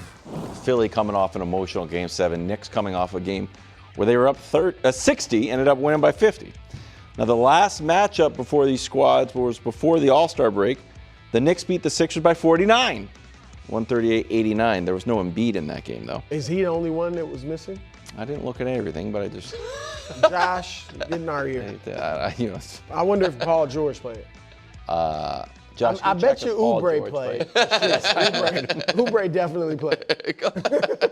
Who do you have in this game? Tonight I got the Knicks. I mean, Philly, it almost feels cruel that, we're celebrating. They just won. It feels like it was yesterday. Yeah, it was Saturday, but yeah. But I just think, I think the Knicks are going to win tonight. I think Philly, it's all on Embiid. If Embiid misses a game or is really hindered and is playing at 70%, I think the Knicks will win the series. But I'm just going to look, we have no idea of knowing it. I mean, it wouldn't be crazy if he didn't get through the first half with his history. All right. But I'm going to assume he's going to be healthy for the series, and I think the Sixers will win in 6 or 7. But I think the Knicks definitely win tonight. Oh, okay. So I didn't know you were going for. I think I'm picking the Sixers. So it maybe not best for content, but that's my identical analysis. I think the Knicks win tonight. But my pick for the series is the Philly if Embiid's healthy throughout. I think that it is the Knicks. Not only have they not played in days, the last time they played, they only had to play like 20 minutes. and then it was just a little scrimmage afterwards. So I think the Garden crowd will be great. I think for Philly, it's just so hard. It's not just a 7-game series. Down 3-1, now we have seen, famous, obviously the Warriors came back from down 3-1. They won game 1 and 2 of the next round. So that can happen, but I just think there's going to be an exhaustion level and a bit of a natural emotional letdown level. So I like the Knicks tonight. But for the series overall, my big question is who can guard Tyrese Maxey? Now that's a problem for every team in the league. I get that, but obviously you can't have Brunson on him. Right. As good as OG and Mikal are as defenders, it's not a great matchup because they are there to guard Jaylen Brown and Jason Tatum, like the big scoring wings, Kevin Durant. And Josh Hart is strong enough and kind of the right size, but he's just so much faster than everybody that You just want to make it hard on him. Yeah, and nobody's stopping him. You just have no way of stopping him. And so that, to me, is the most important matchup of the series. And, right now, you listen, OG just played amazing. But if OG just comes back down to earth a little bit, I think Paul George versus either OG or Mikal Bridges at this point is basically a wash. I think as good as Cat has been, I think Embiid's better than him. And as Brunson and Maxey are very different players, and they're the exact, to me, same caliber of player. But I just think the Sixers can ask Quentin Grimes to try to guard Jalen Brunson and be like, slow him down. The Knicks don't have anybody to try to guard Tyrese Maxey, at least to me. I'll tell you what, if the Sixers win tonight, to me, that is a bad sign for the Knicks. I'm not saying the Knicks wouldn't come back and win game 2, but coming off of what they just came off and then to go into the Garden and win, especially with the Knicks coming off their big victory, that would be shocking. I think that would take, the air That would out be of the shocking Garden. to you, KW? Yeah, I mean, the Knicks couldn't have played better these last 3 games. Yep. It's the first time in franchise history they had won 2 playoff games back-to-back by more than 15 points. And then they follow it up by winning by 51. Right. So if they all of a sudden cool off to the point where an exhausted, emotionally and physically Sixers team can come into your place with the Garden rocking and my wife and Billy there, woof, screaming their heads off. Who is your pick for the series? Knicks easily. Easily. Yeah, I think so. It's just that I think I owe it With to them. him being healthy. I don't believe that's a thing. I just don't believe that's a thing. I'm trying to find a good analogy. Welcome back to the show. Celtics season is over. Tatum's triumphant return to the court ended with him watching the Sixers come back from a 3-1 deficit. Here he was after the game. Yeah, we always want to win. We always want to be competitive. We always have been competitive. We've always been at the top of the East. It's hard. I mean, it's hard to win in this league. That's why nobody has repeated, since the Warriors. Like it's tough. Where should the Celtics go from here? I don't think they can simply just run it back stylistically and players-wise. This is why I said earlier when you said Missoula's had a very successful run, and I said I would remove the very, even though they won a championship. Mm-hmm. Since they've had Tatum and Brown brew, this team has lived in the conference finals. Till the last 2 years. Losing is a big favorite in round 2 last year. Losing a 3-1 lead is even bigger favorite in round 1. And now part of that is ownership. We won our title, cut some salary, and then even up to and including at this year's deadline, trading Simons for a guy who got a DNP coach's decision in Vooch. Now, Simons ended up getting hurt this year. I don't know, but he certainly wouldn't have been less valuable than Vooch in this series. So part of it's that. Part of it is, not going for it this year because of the Tatum injury. I get all of that. Mm-hmm. And part of it is, I think, a very gambly style of play, which is... It is the analytically smart way to do it, and it makes us, when our shots are falling, we're basically unbeatable. But the flip side of that coin is when they're not, you are way more beatable than an excellent team should be. When you're not playing another excellent team. And so I'm not saying I would trade Jaylen Brown, but I would have the discussions, and I certainly would try to see if I can use some of the flexibility I have to bring in more guys that can go get a bucket at the expense of some of the guys who can hit a big 3. You had the Celtics winning the championship, though, right? Yes. And Tatum didn't play Game 7. So if you just run it back and Tatum's healthy, why wouldn't you pick them to win again? Because I didn't want to... Because I started sounding the alarm on Boston in Game 2. I don't think you can. I think it is foolish to simply say we're not going to adjust. We play how we play. And I saw Mike D'Antoni teams do it. I've seen it happen. I've seen it happen before. And I just don't think, I think there is an arrogance to that is not always kind in the highest, pressure moments. And so Yeah, look, I think it's very similar. We see it in baseball where the analytics, if you're heavily driven by analytics, it works over the 162 games, or in this case, 82 games. But you get in a series and where it's situational and things like that, and it doesn't work all the time, as we just saw. And so I think Mazzulla is a very good coach. I voted for him Coach of the Year. But I do think to this point he has been driven almost completely by analytics. I'm going to get you to play defense. You got to play defense if you want to get on the court for me. And then offensively, we're totally going by the analytics and shooting the three. And so, but their team this year was built for that. And that's why I agree with you. Like, the reason they were the 2 seed was not because on paper they had so much talent. It was because Mazzulla has, and Stevens helped him get a team that plays that analytic style. They can all shoot the three and they defend. And that was that. But in the playoffs, that's just, it hasn't worked great for them. Like you said, they won the championship, but it's a crapshoot is an overstatement. But jump shooting just by nature, sometimes the greatest jump shooters are going to be off. Well, I'm surprised you're actually, I picked them this year, but you're the Celtics fan. Yeah. Why do you not want them to adjust? Like, you just seem like that's what they do. Well, I haven't seen a team win back-to-back, so we can't just like dismantle. With any style. Yeah.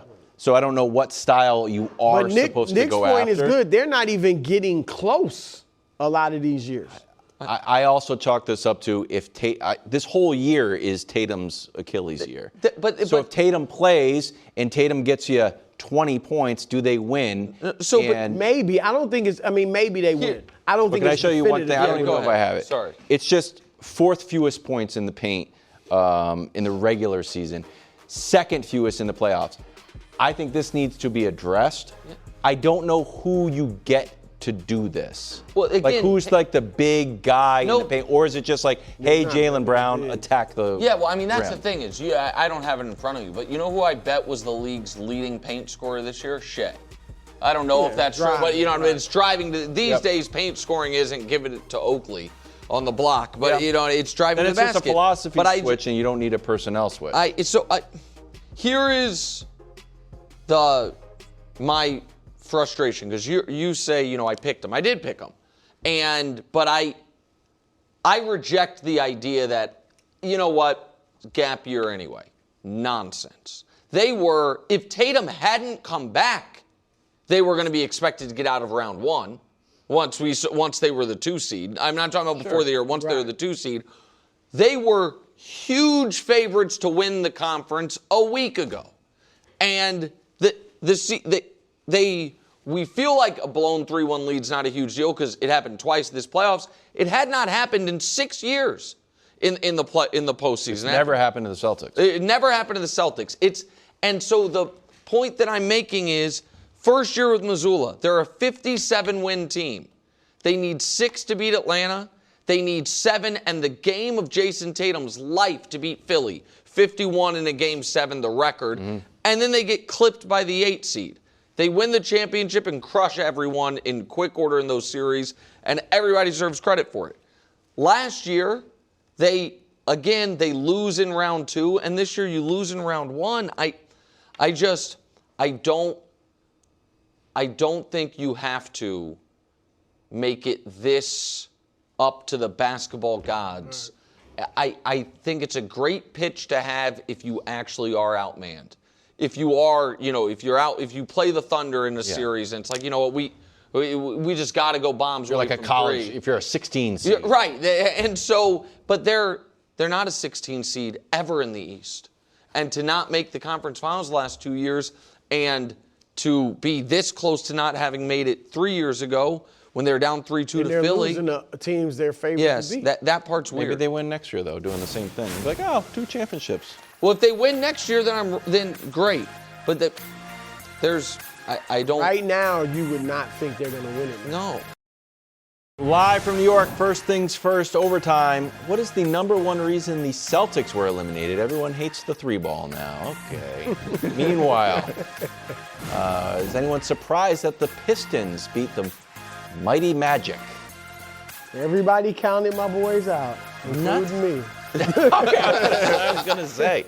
And finally, Super Bowl MVP and new Kansas City Chief Kenneth Walker III joins the show. That's a good interview, Danny. Yeah, it should be fun. Very interested in that. Kevin Wildes, Chris Broussard, Nick Wright, and Danny Parkins, who had a fresh wardrobe this morning. Danny, we can direct you to the YouTube channel or Instagram. Can you describe your process of getting a custom shirt? Well, listen, people said that I need to step up my wardrobe for the walk-in videos, and Those so Lululemon joggers aren't as cool as they're really comfortable, though. But instead of the pants, I went with the shirt, and I just decided that Knicks playoff picks, I wanted to wear them. It's just a picture of my bad playoff bracket. I mean, I can't imagine. Both your finals teams didn't make it to round 2. This should count for Parkins. Like round 2. Should count for Parkins' picks somehow. See, Yeah, exactly. Oh, wow. Which I won in the aggregate.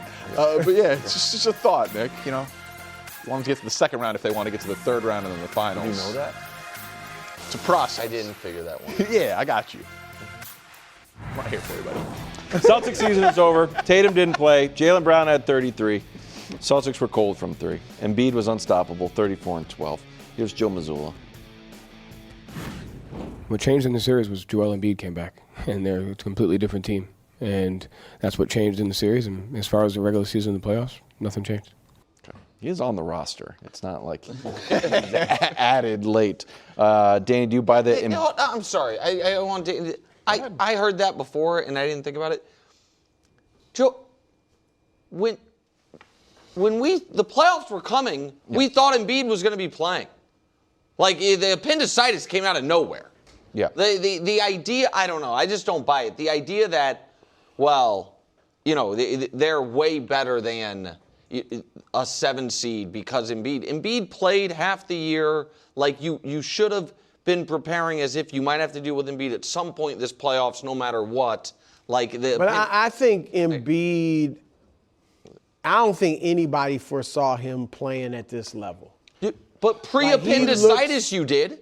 He was playing great this year. We had those full screens. He was just putting up 30 a game. Yeah, but I think the way he impacted this series, a lot of times he's sitting out there shooting jumpers. In this series, he really used his size. And also Paul George is there too. Like, I mean, they got 2 all-star caliber, I'm being loose with it because of George's age, but all-star caliber players just dropped in relatively recently. Well, I mean, if Embiid played the whole time, it wouldn't have gone 7. Right. They won 3 or 4 with Embiid. They won 3 of 4 with Embiid. So, you know, I was really happy for Joel Embiid.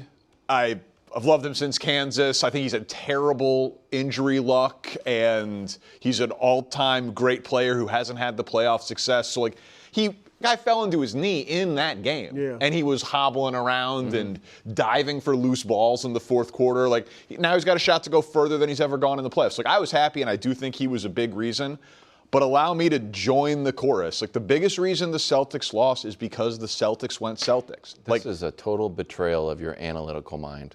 Okay, but you can be committed to 3 is worth more than 2, but because this is not a best of 1,000 series that they're playing, and it's best of 7, like at some point you have to go to the rim.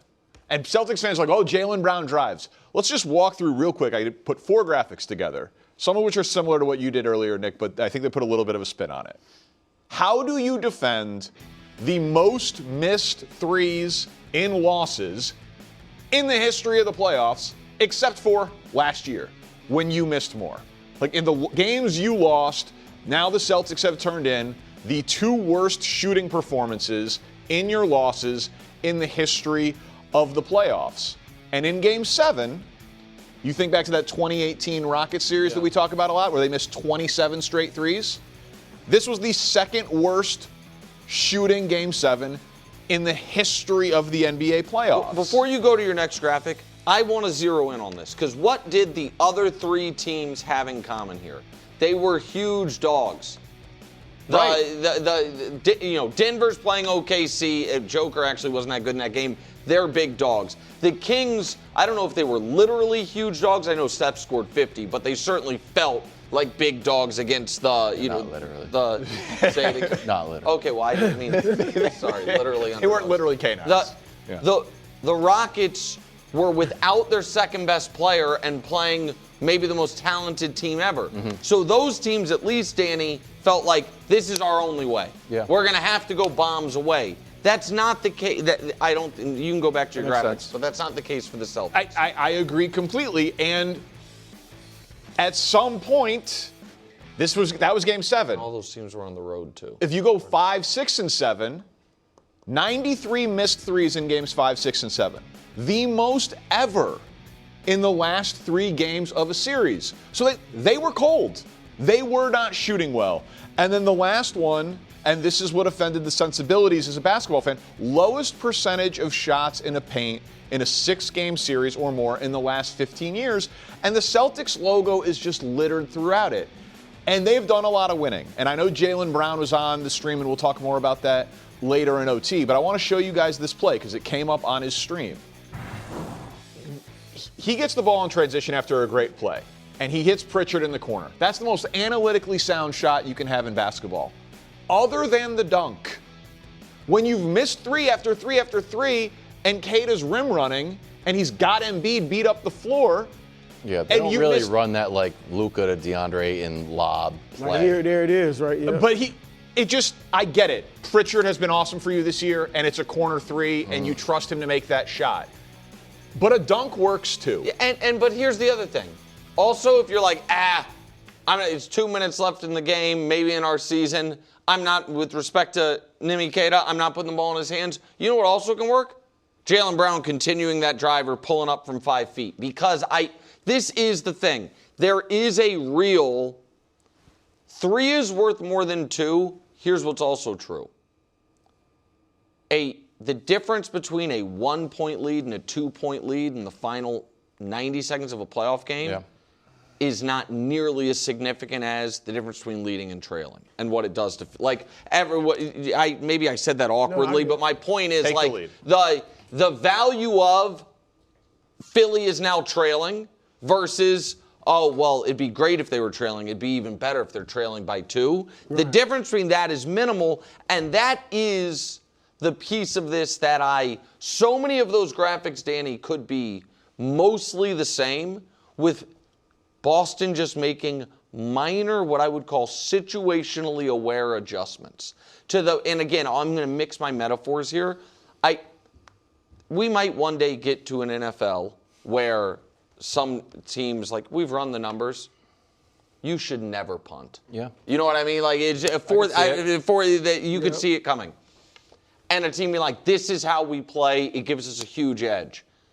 And if a team does that and then is like, it's who we are.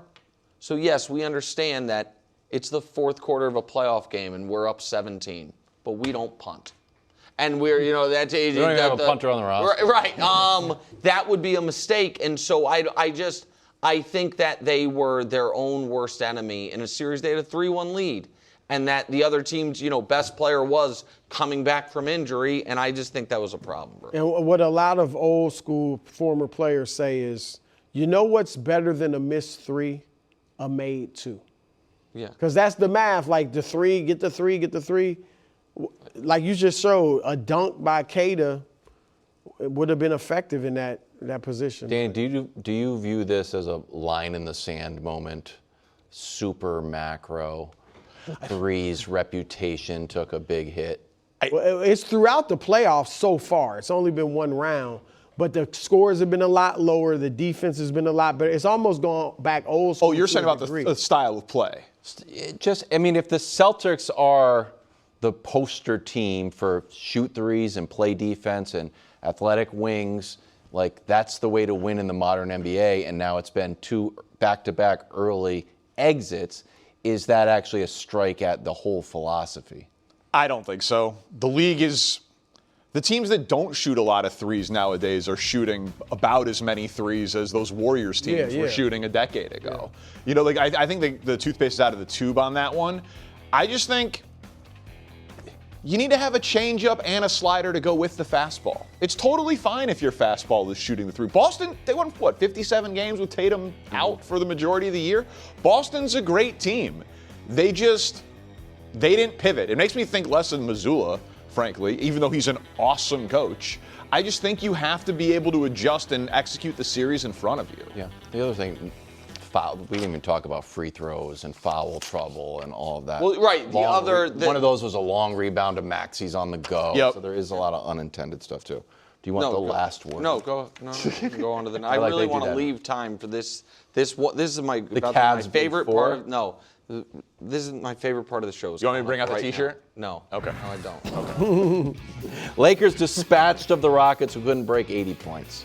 LeBron had 28, 7, and 8. Austin Reeves, very impressed. Take a listen. I just went over to him and was like, you're insane. Like, it's the stuff that you're doing is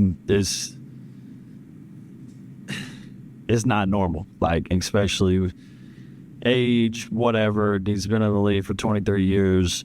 The way he demands a game, the way he can control a game, it's impressive. I don't think that you can say into words how special he was, not just tonight, but this series. Danny, you said this was going to be a sweep. Yeah. And then, more importantly, then also said he not thought it was possible, but was predicting the Lakers were going to be the first team in NBA history to blow a 3-0 lead.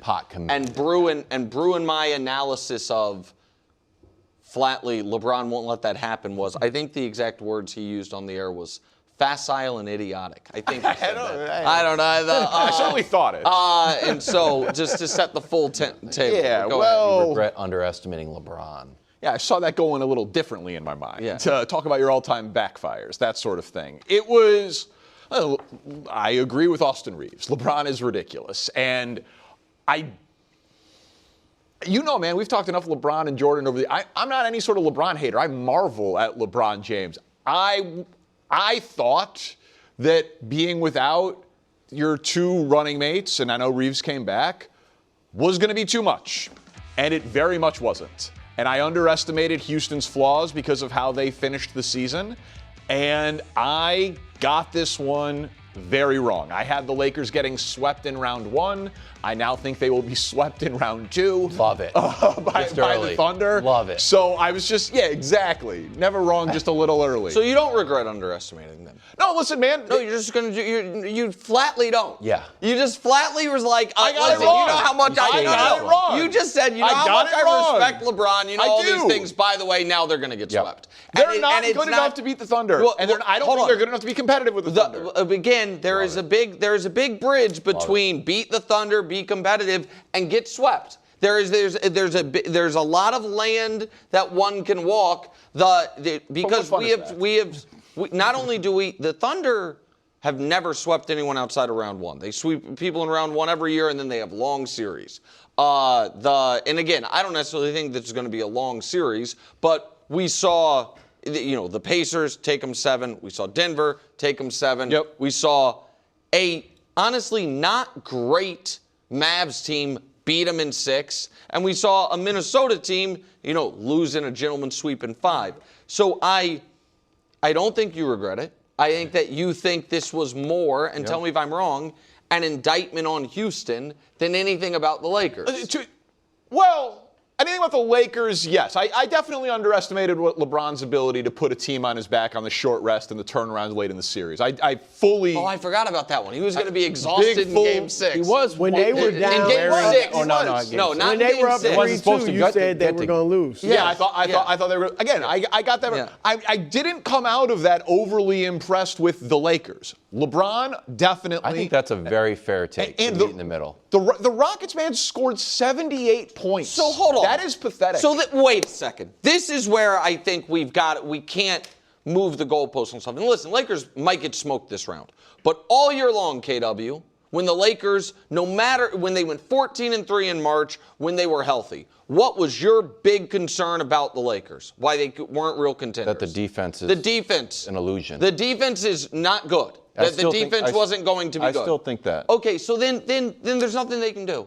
Then if holding the Rockets in 3 games this series under 100, maybe 4 games this series, in a closeout game under 80, if seeing JJ, to your point, Brew, make the adjustment, you know what? We're not doubling Şengün. We're staying home on everyone. If the biggest guy people kill about the Lakers defense, Luka's not playing. So Marcus Smart doing what he's doing, LeBron doing what he's doing on both ends of the court. If we're still like, oh, Lakers defense is not.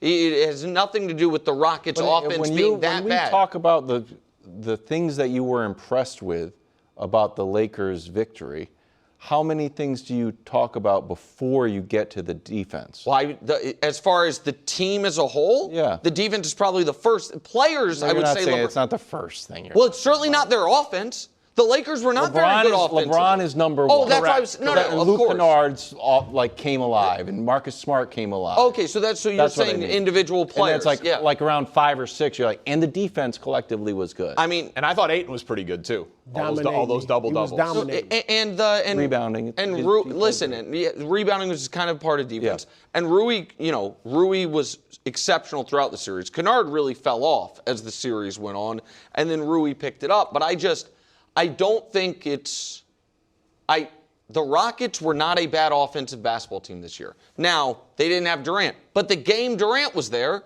the Lakers shut his water off the entire second half.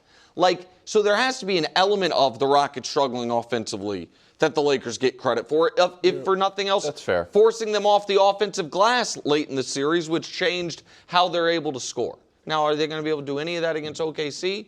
I don't know, but the Lakers defensively, I think they won 3 games where they didn't score 100. That's impossible. The Lakers, yeah. I think the Rockets were shooting the ball off the side of the backboard. The Rockets' offense is very opportunistic, which is, if you don't turn the ball over, it's moderately easy to beat the Rockets. I don't know. I'm done. You picked the Rockets the whole way. I don't like the Rockets anymore. I do not like the Rockets are going the way of the New Orleans Pelicans for me.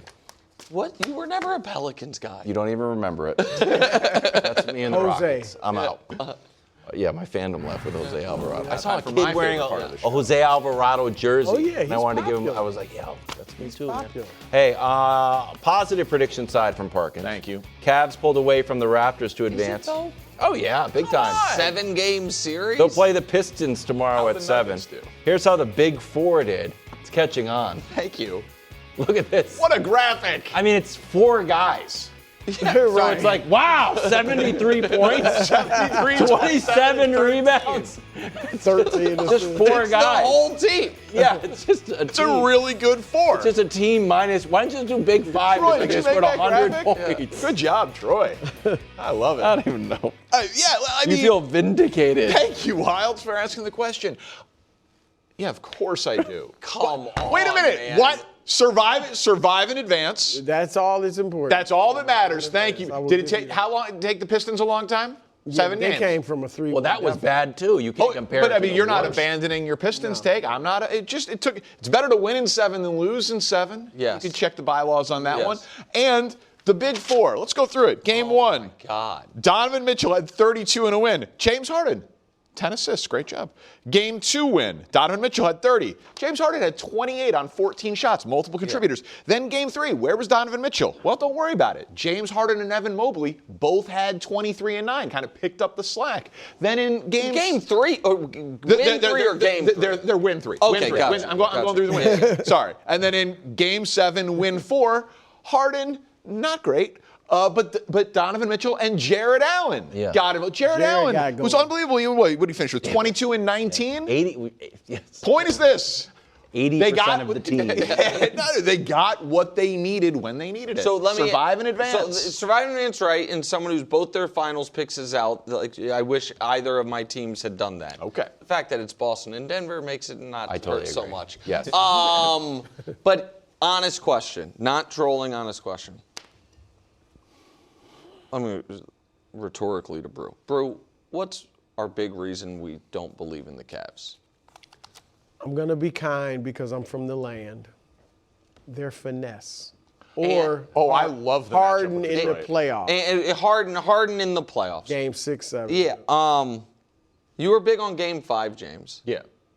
I'm just curious if you have any level of trepidation after you saw Harden's Game 6 and even in a win, his Game 7 performance, that there might be, no matter how many silly, hey, guys, look, James Harden's played a bunch of playoff games, and he's not awful in all of them. Graphics you make poor Troy make with tears dripping down his face where he's like, this isn't what I went to college He's for. happy to be here.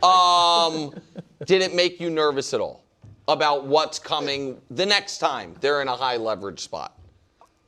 Frankly, Donovan Mitchell needs to do more, Nick. Well, correct, but that's a problem, right? That Donovan James Harden is supposed to be the third piece of this team, and at times he was the best player on this team. And they're not winning a title or winning the East if James Harden is their best player. Do you want to see But if he's a top 3 guy on the team, yeah, I think Donovan have like a Cade-esque series? I would take a Cade-esque game. Consistent 30-point games and like really establish him as number one guy. Yeah, no doubt. And listen, in games 1 and 2, he was 32 points, 30 points. I thought he looked awesome. He fell off after the first 2 games. Correct. And the rest of the series, it was very intermittent when Donovan Mitchell was dominant. And so, yeah, that is the more concerning thing to me than Harden. Because even Harden in that game, he was getting to the rim. He was getting his free throws. I mean, he's 3 of 9 from the field, bro. But 11, but now 12 we from do the line. have Brew's pick against Danny's pick. And well, you still need a pick. I told you Sixers. No, you said Sixers if Embiid If is Embiid's healthy, I've got Sixers. Then Embiid's going to come out in like the third quarter. And in the West, I'm surveying. In the West, I'm surveying. Yeah, just surveying. I'm surveying. He's taking his time out west. Just take a second. Yeah, I mean, it doesn't matter. If I'm right, I won't get any credit anyway. Yes, you will. No, because I already lost, so I just got to wait. I'm going to wait and survey it. Kenneth Walker III, new Kansas City Chief and Super Bowl champion, joins the show next. All right, welcome back to the OT. Let's talk a little hoops. Celtics, but really some of the drama around the loss to Philadelphia. 76ers bounced back. Head coach Joe Mazzulla said, Joel Embiid's return was the turning point in the series. Jaylen Brown, though, as one would do after losing a series, decided to go on his Twitch stream and have some other takes. Take a listen. They keep saying like this push off and this stuff like that. You know how many players do that?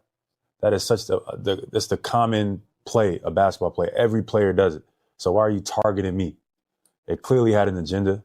And I've actually spoke to some refs and they said it was agenda going into each game. So anytime Jaylen brings his arm up, just from reputation, just call it. This is my personal opinion on basketball. Some of y'all might disagree, but argue with your grandma.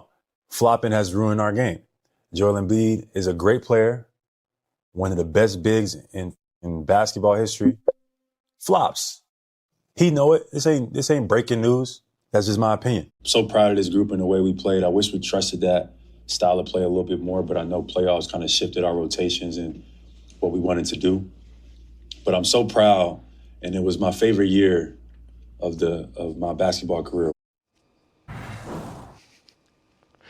Wow. Senior NBA writer for Yahoo, Kevin O'Connor, joins us now. Lot to choose from there, KOC. I would say time and place would be something I would consider if I was Jaylen Brown. But what was your reaction to Jaylen's comments? Yeah, maybe wait a few more days for your Twitch stream. Don't do less than 24 hours after losing. I mean, look, there's issues with all those comments. Even like he was coming up with excuses for missing Cade on an open dunk opportunity late in the game. Fact is like, how is it that your NBA season in your entire career isn't the one where your team won 64 games, you won East Finals MVP, NBA Finals MVP, you won a ring, And your favorite year is the one where you blew a 3-1 lead, lost in the first round. Your co-star Jason Tatum missed 67 games, including the Game 7 against the Philadelphia 76ers. And that's your favorite year because you got to put up numbers all year and finally be the guy. I think it's absurd that Jaylen Brown went out there and felt comfortable saying this. Maybe this morning he regrets it. Maybe it's actually just his honest feelings. Maybe he does want to be the guy somewhere else and not in Boston. But I was shocked by Jaylen Brown coming out and saying that, Danny. Yeah, we all hate flopping, right? Like the flopping one is the easiest thing to deal with. But I would also say, like, were they flopping on the missed threes? Like, point of thumb, not a finger, right? It's just like a general rule of thumb. You guys were historically bad from shooting threes in all of your losses. We went over the numbers earlier in the show, so take some accountability there. You were not complaining about the refereeing when you were winning the games, when you were up in the series. So that would be that part. The idea of it was your favorite season, I hope that's heat of the moment. Like if that is heat of the moment and you're not thinking about how it's going to be consumed and aggregated or whatever, okay, fine, we can give you a pass within 24 hours of your season ending. But as you said, Tatum was injured and you have a championship. That is the type of comment that you and I both understand how the media ecosystem works, and I certainly know from the sports radio side how the sports radio ecosystem works in Boston.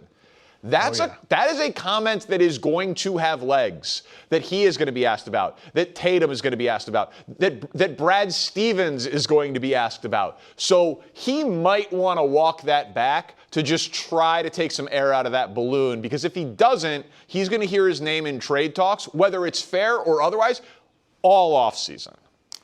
The fact is, though, Danny, even if he does walk it back and say, oh, I was just talking about how people thought we would miss the playoffs, right, that we would be at the bottom of the standings with the Pacers. They didn't have Halliburton. We didn't have Tatum. Even if he says that, the fact is, the story about Jaylen Brown has long been there's an ego here. There's a desire to be the best, that he wants to be the guy. And he is awesome. Jason Tatum. And he is. He's excellent. And he led them to 52 wins this year. It was a great year for Jaylen Brown. He's going to finish 5th or 6th in MVP voting once it's revealed. He had a great year. But it's always been about the ego and the friction between him and Tatum. And for a while, it felt like that went away. They win a finals, and yet you look at the way they lost this series. They lost 2 of those games with Jason Tatum, the final 3, losing 3 in a row. It was going back to bad habits, not moving the ball, very stagnant in the half court, relying way too much on the three-pointer, their pull-up game as well. It was going back to bad habits, and that also happened in Game 7 without Tatum out there. They didn't return to the Celtics team we saw midway through the year when the ball was moving around, especially in minutes with Jaylen Brown not out there. I thought there was a lack of accountability during the whole Twitch stream. Everything people heard, I thought it was just a lack of accountability. And that moment just showed, hey, maybe the ego stuff could actually be real, even if he does walk it back. I will say, if he got flopping out of the game, though, Brunson, Luka, Shea, Embiid, he's not wrong about that one. The rest of the stuff... Himself, too. Everybody. Everybody looks for a whistle. We'll talk to KOC a little bit later on in the show as we get back to the playoffs. But coming up, Super Bowl MVP and the man charged with fixing the Kansas City Chiefs running game, Kenneth Walker, joins us next on First Things First. Welcome back to First Things First. The 2026 NFL schedule expected to be released right around the corner. Great time of year. And with that, we'll start to speculate on all the pathways on who can raise the next Lombardi Trophy. Which, speaking of, joining us now, a man who knows something about that, Super Bowl MVP and the newest Chiefs running back, Kenneth Walker III. Kenneth, thank you so much for taking time with us here on First Things First today. Before we get rolling, you're one of Oral-B's new featured player ambassadors. Tell us about the partnership with Oral-B and what it means to you. Yeah, it means a lot to me. I feel like oral health is kind of overlooked, and, it can have an effect on a lot of parts of your body. So I think that it's just a perfect fit for me. All right, well, we're glad for that, and we appreciate you joining us to talk about it. So how does life change when you're the Super Bowl MVP? I imagine you've had a crazy couple of months. Yeah, I feel like it's just more busy. You know what I'm saying? I got to be at this place. So really just more busy. Not much time to chill out. And then especially coming up, I'm at the Chiefs now, and, it's just been a lot of stuff going on. Is it hard? You're thinking about, like, accomplishments and obligations from that, and then also you got to turn the page and think about the new team? Yeah, definitely. Moving out, having to get everything situated there, and then trying to find a spot here. Yeah, it's a lot. And then you got to learn a new terminology with where I'm at right now. So, yeah, it's just a lot of juggling, but, I'll get it. Well, listen, there's a lot of reasons I assume you went to Kansas City, but Andy Reid's offense and a running back, not a bad one. How much was like the football fit part of the attraction for you? Yeah, definitely that plays a big part in it. They know how to win here, many Super Bowls. So it was definitely a part of the choice. And, me and Andy Reid, like I said, he's just a cool laid back coach, and, he loves the players. Yeah, what was it like when you first met him? It was cool. We didn't even talk about football at first. It was like more about life and everything. And then we kind of like start to talk about football later on. But yeah, we talked about life first off, and, he gave me his background story and everything. And I gave him mine. Was Mahomes involved in your recruitment at all? I'm sure he was. We're not allowed to talk before, but when I got there, they was appreciative, and they was excited to have me there, and Trav reached out as well, so it was cool to get to talk to him. Now I'm getting to know him in the locker room. Yeah, I mean, you go from a place with championship expectations to a place that obviously has championship expectations. What do they tell you about what it's going to be like and what your role is going to be like? Obviously, they're counting on you for their running game in a big way in Kansas City. What are your expectations for that part of it? Yeah, really just being a leader, in the room, helping everyone in the running back room who I can help, and just really getting that bond with my teammates. Going out there and making an impact in whatever way I can. When do you expect Patrick Mahomes to be on the field? Reports are it could be OTAs. I'm not too sure on that, but I hope as soon as possible. I'm excited to see him ball out this year. Yeah, that is what the NFL world and Chiefs fans everywhere are certainly looking forward to. Do you know the last time the Chiefs had a 1,000-yard rusher? Was it Kareem Hunt? Yeah, all the way back in 2017. Yeah. I knew it was Kareem Hunt. I just didn't know when. I know that was it. He was younger back then. What was it, like his rookie year or some stuff?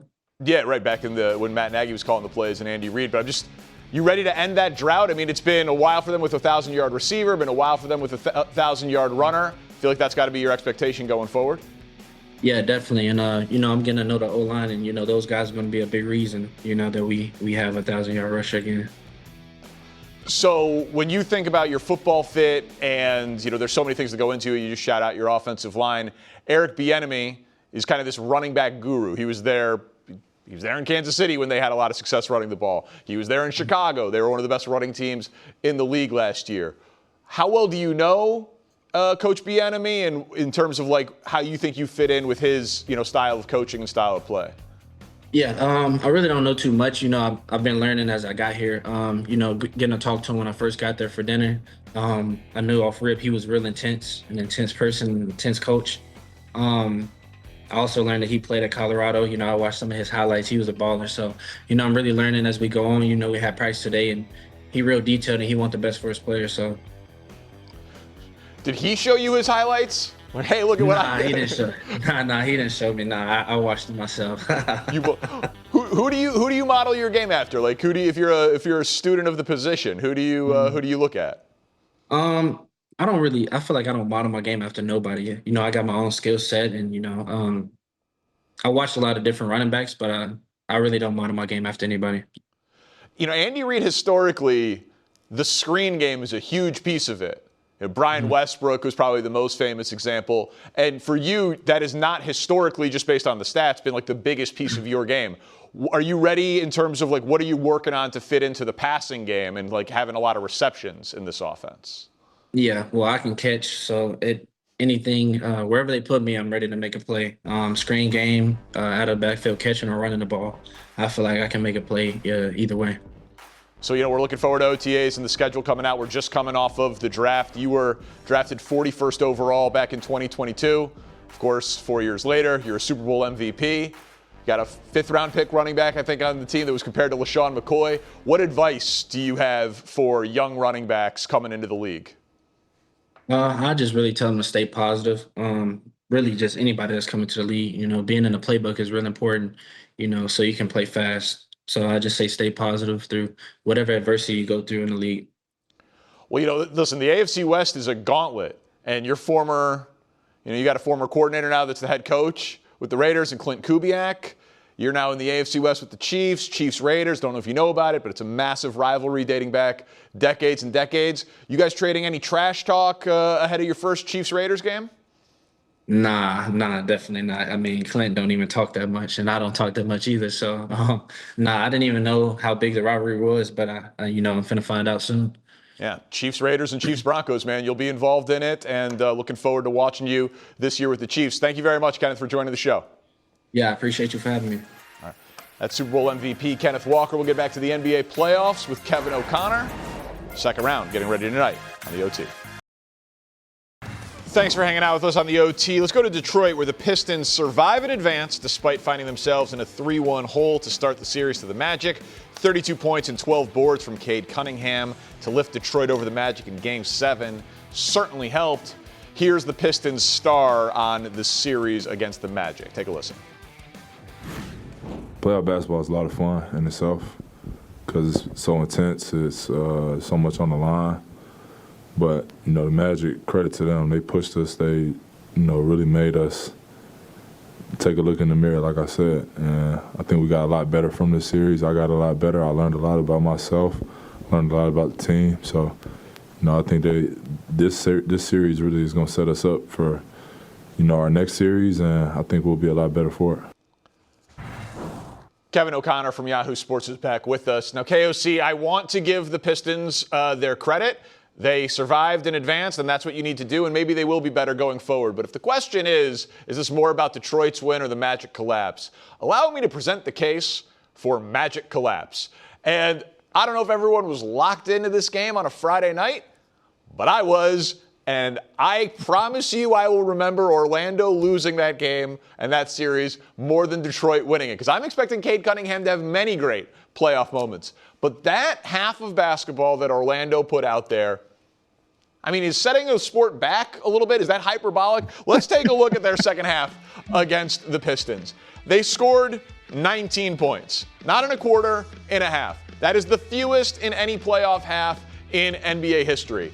They went 4 of 37 from the floor. Since we are tracking that, since our research department can look, that is the worst in any half in playoff history. And then this is a fun one.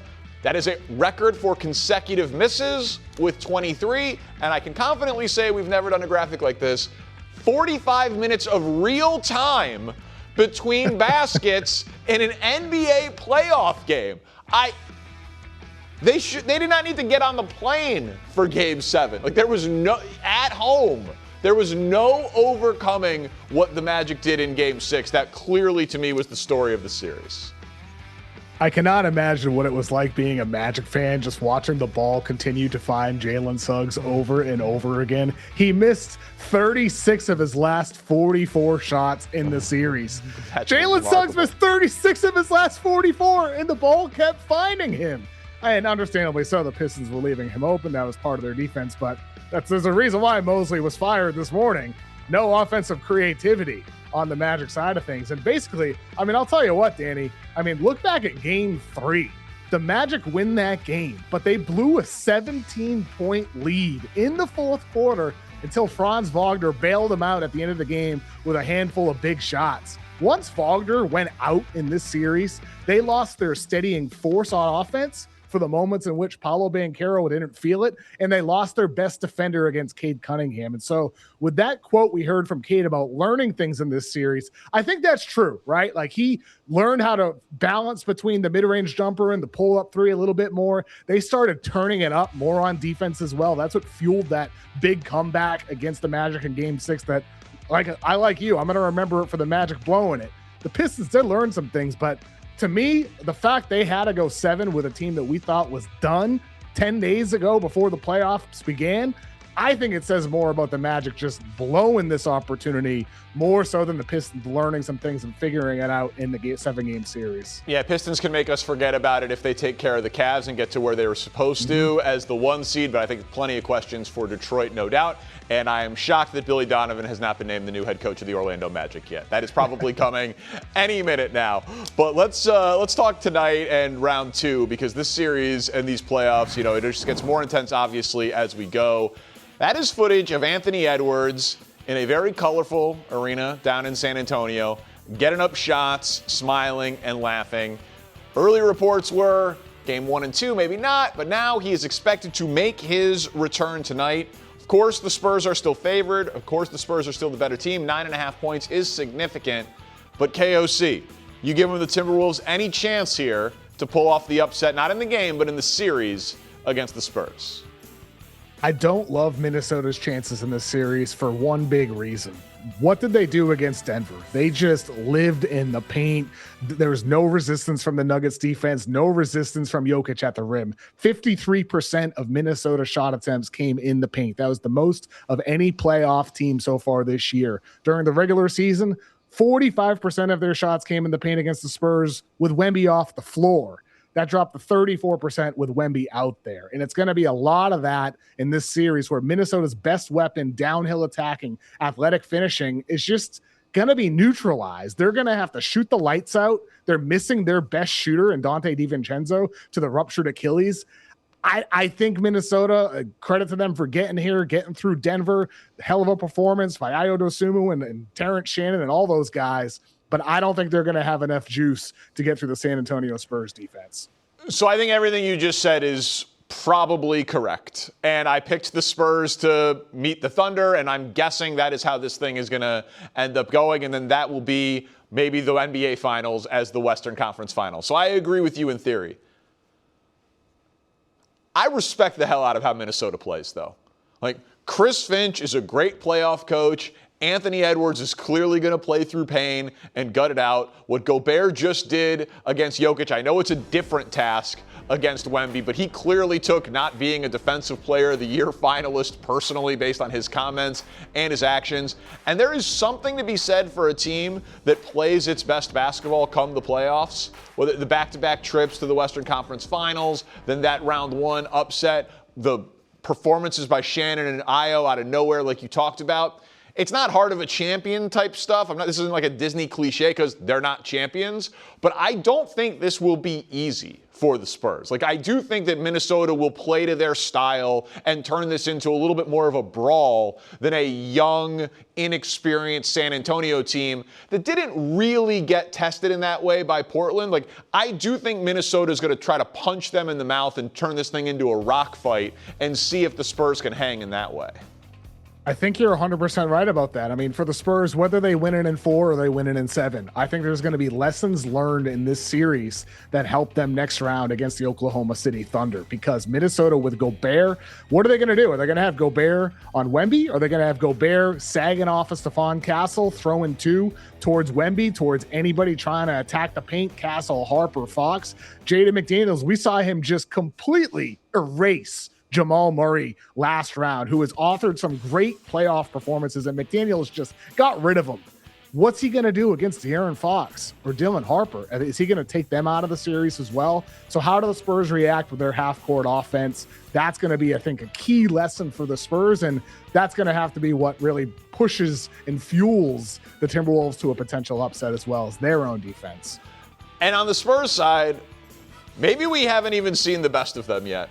Like, obviously, in the long term, we haven't. But I'm just in terms of, like, they're learning and they're getting better. And you just talked about the lessons. They're if they dismantle Minnesota easily, a team that just upset Denver, it'll just a team that is so young and so inexperienced.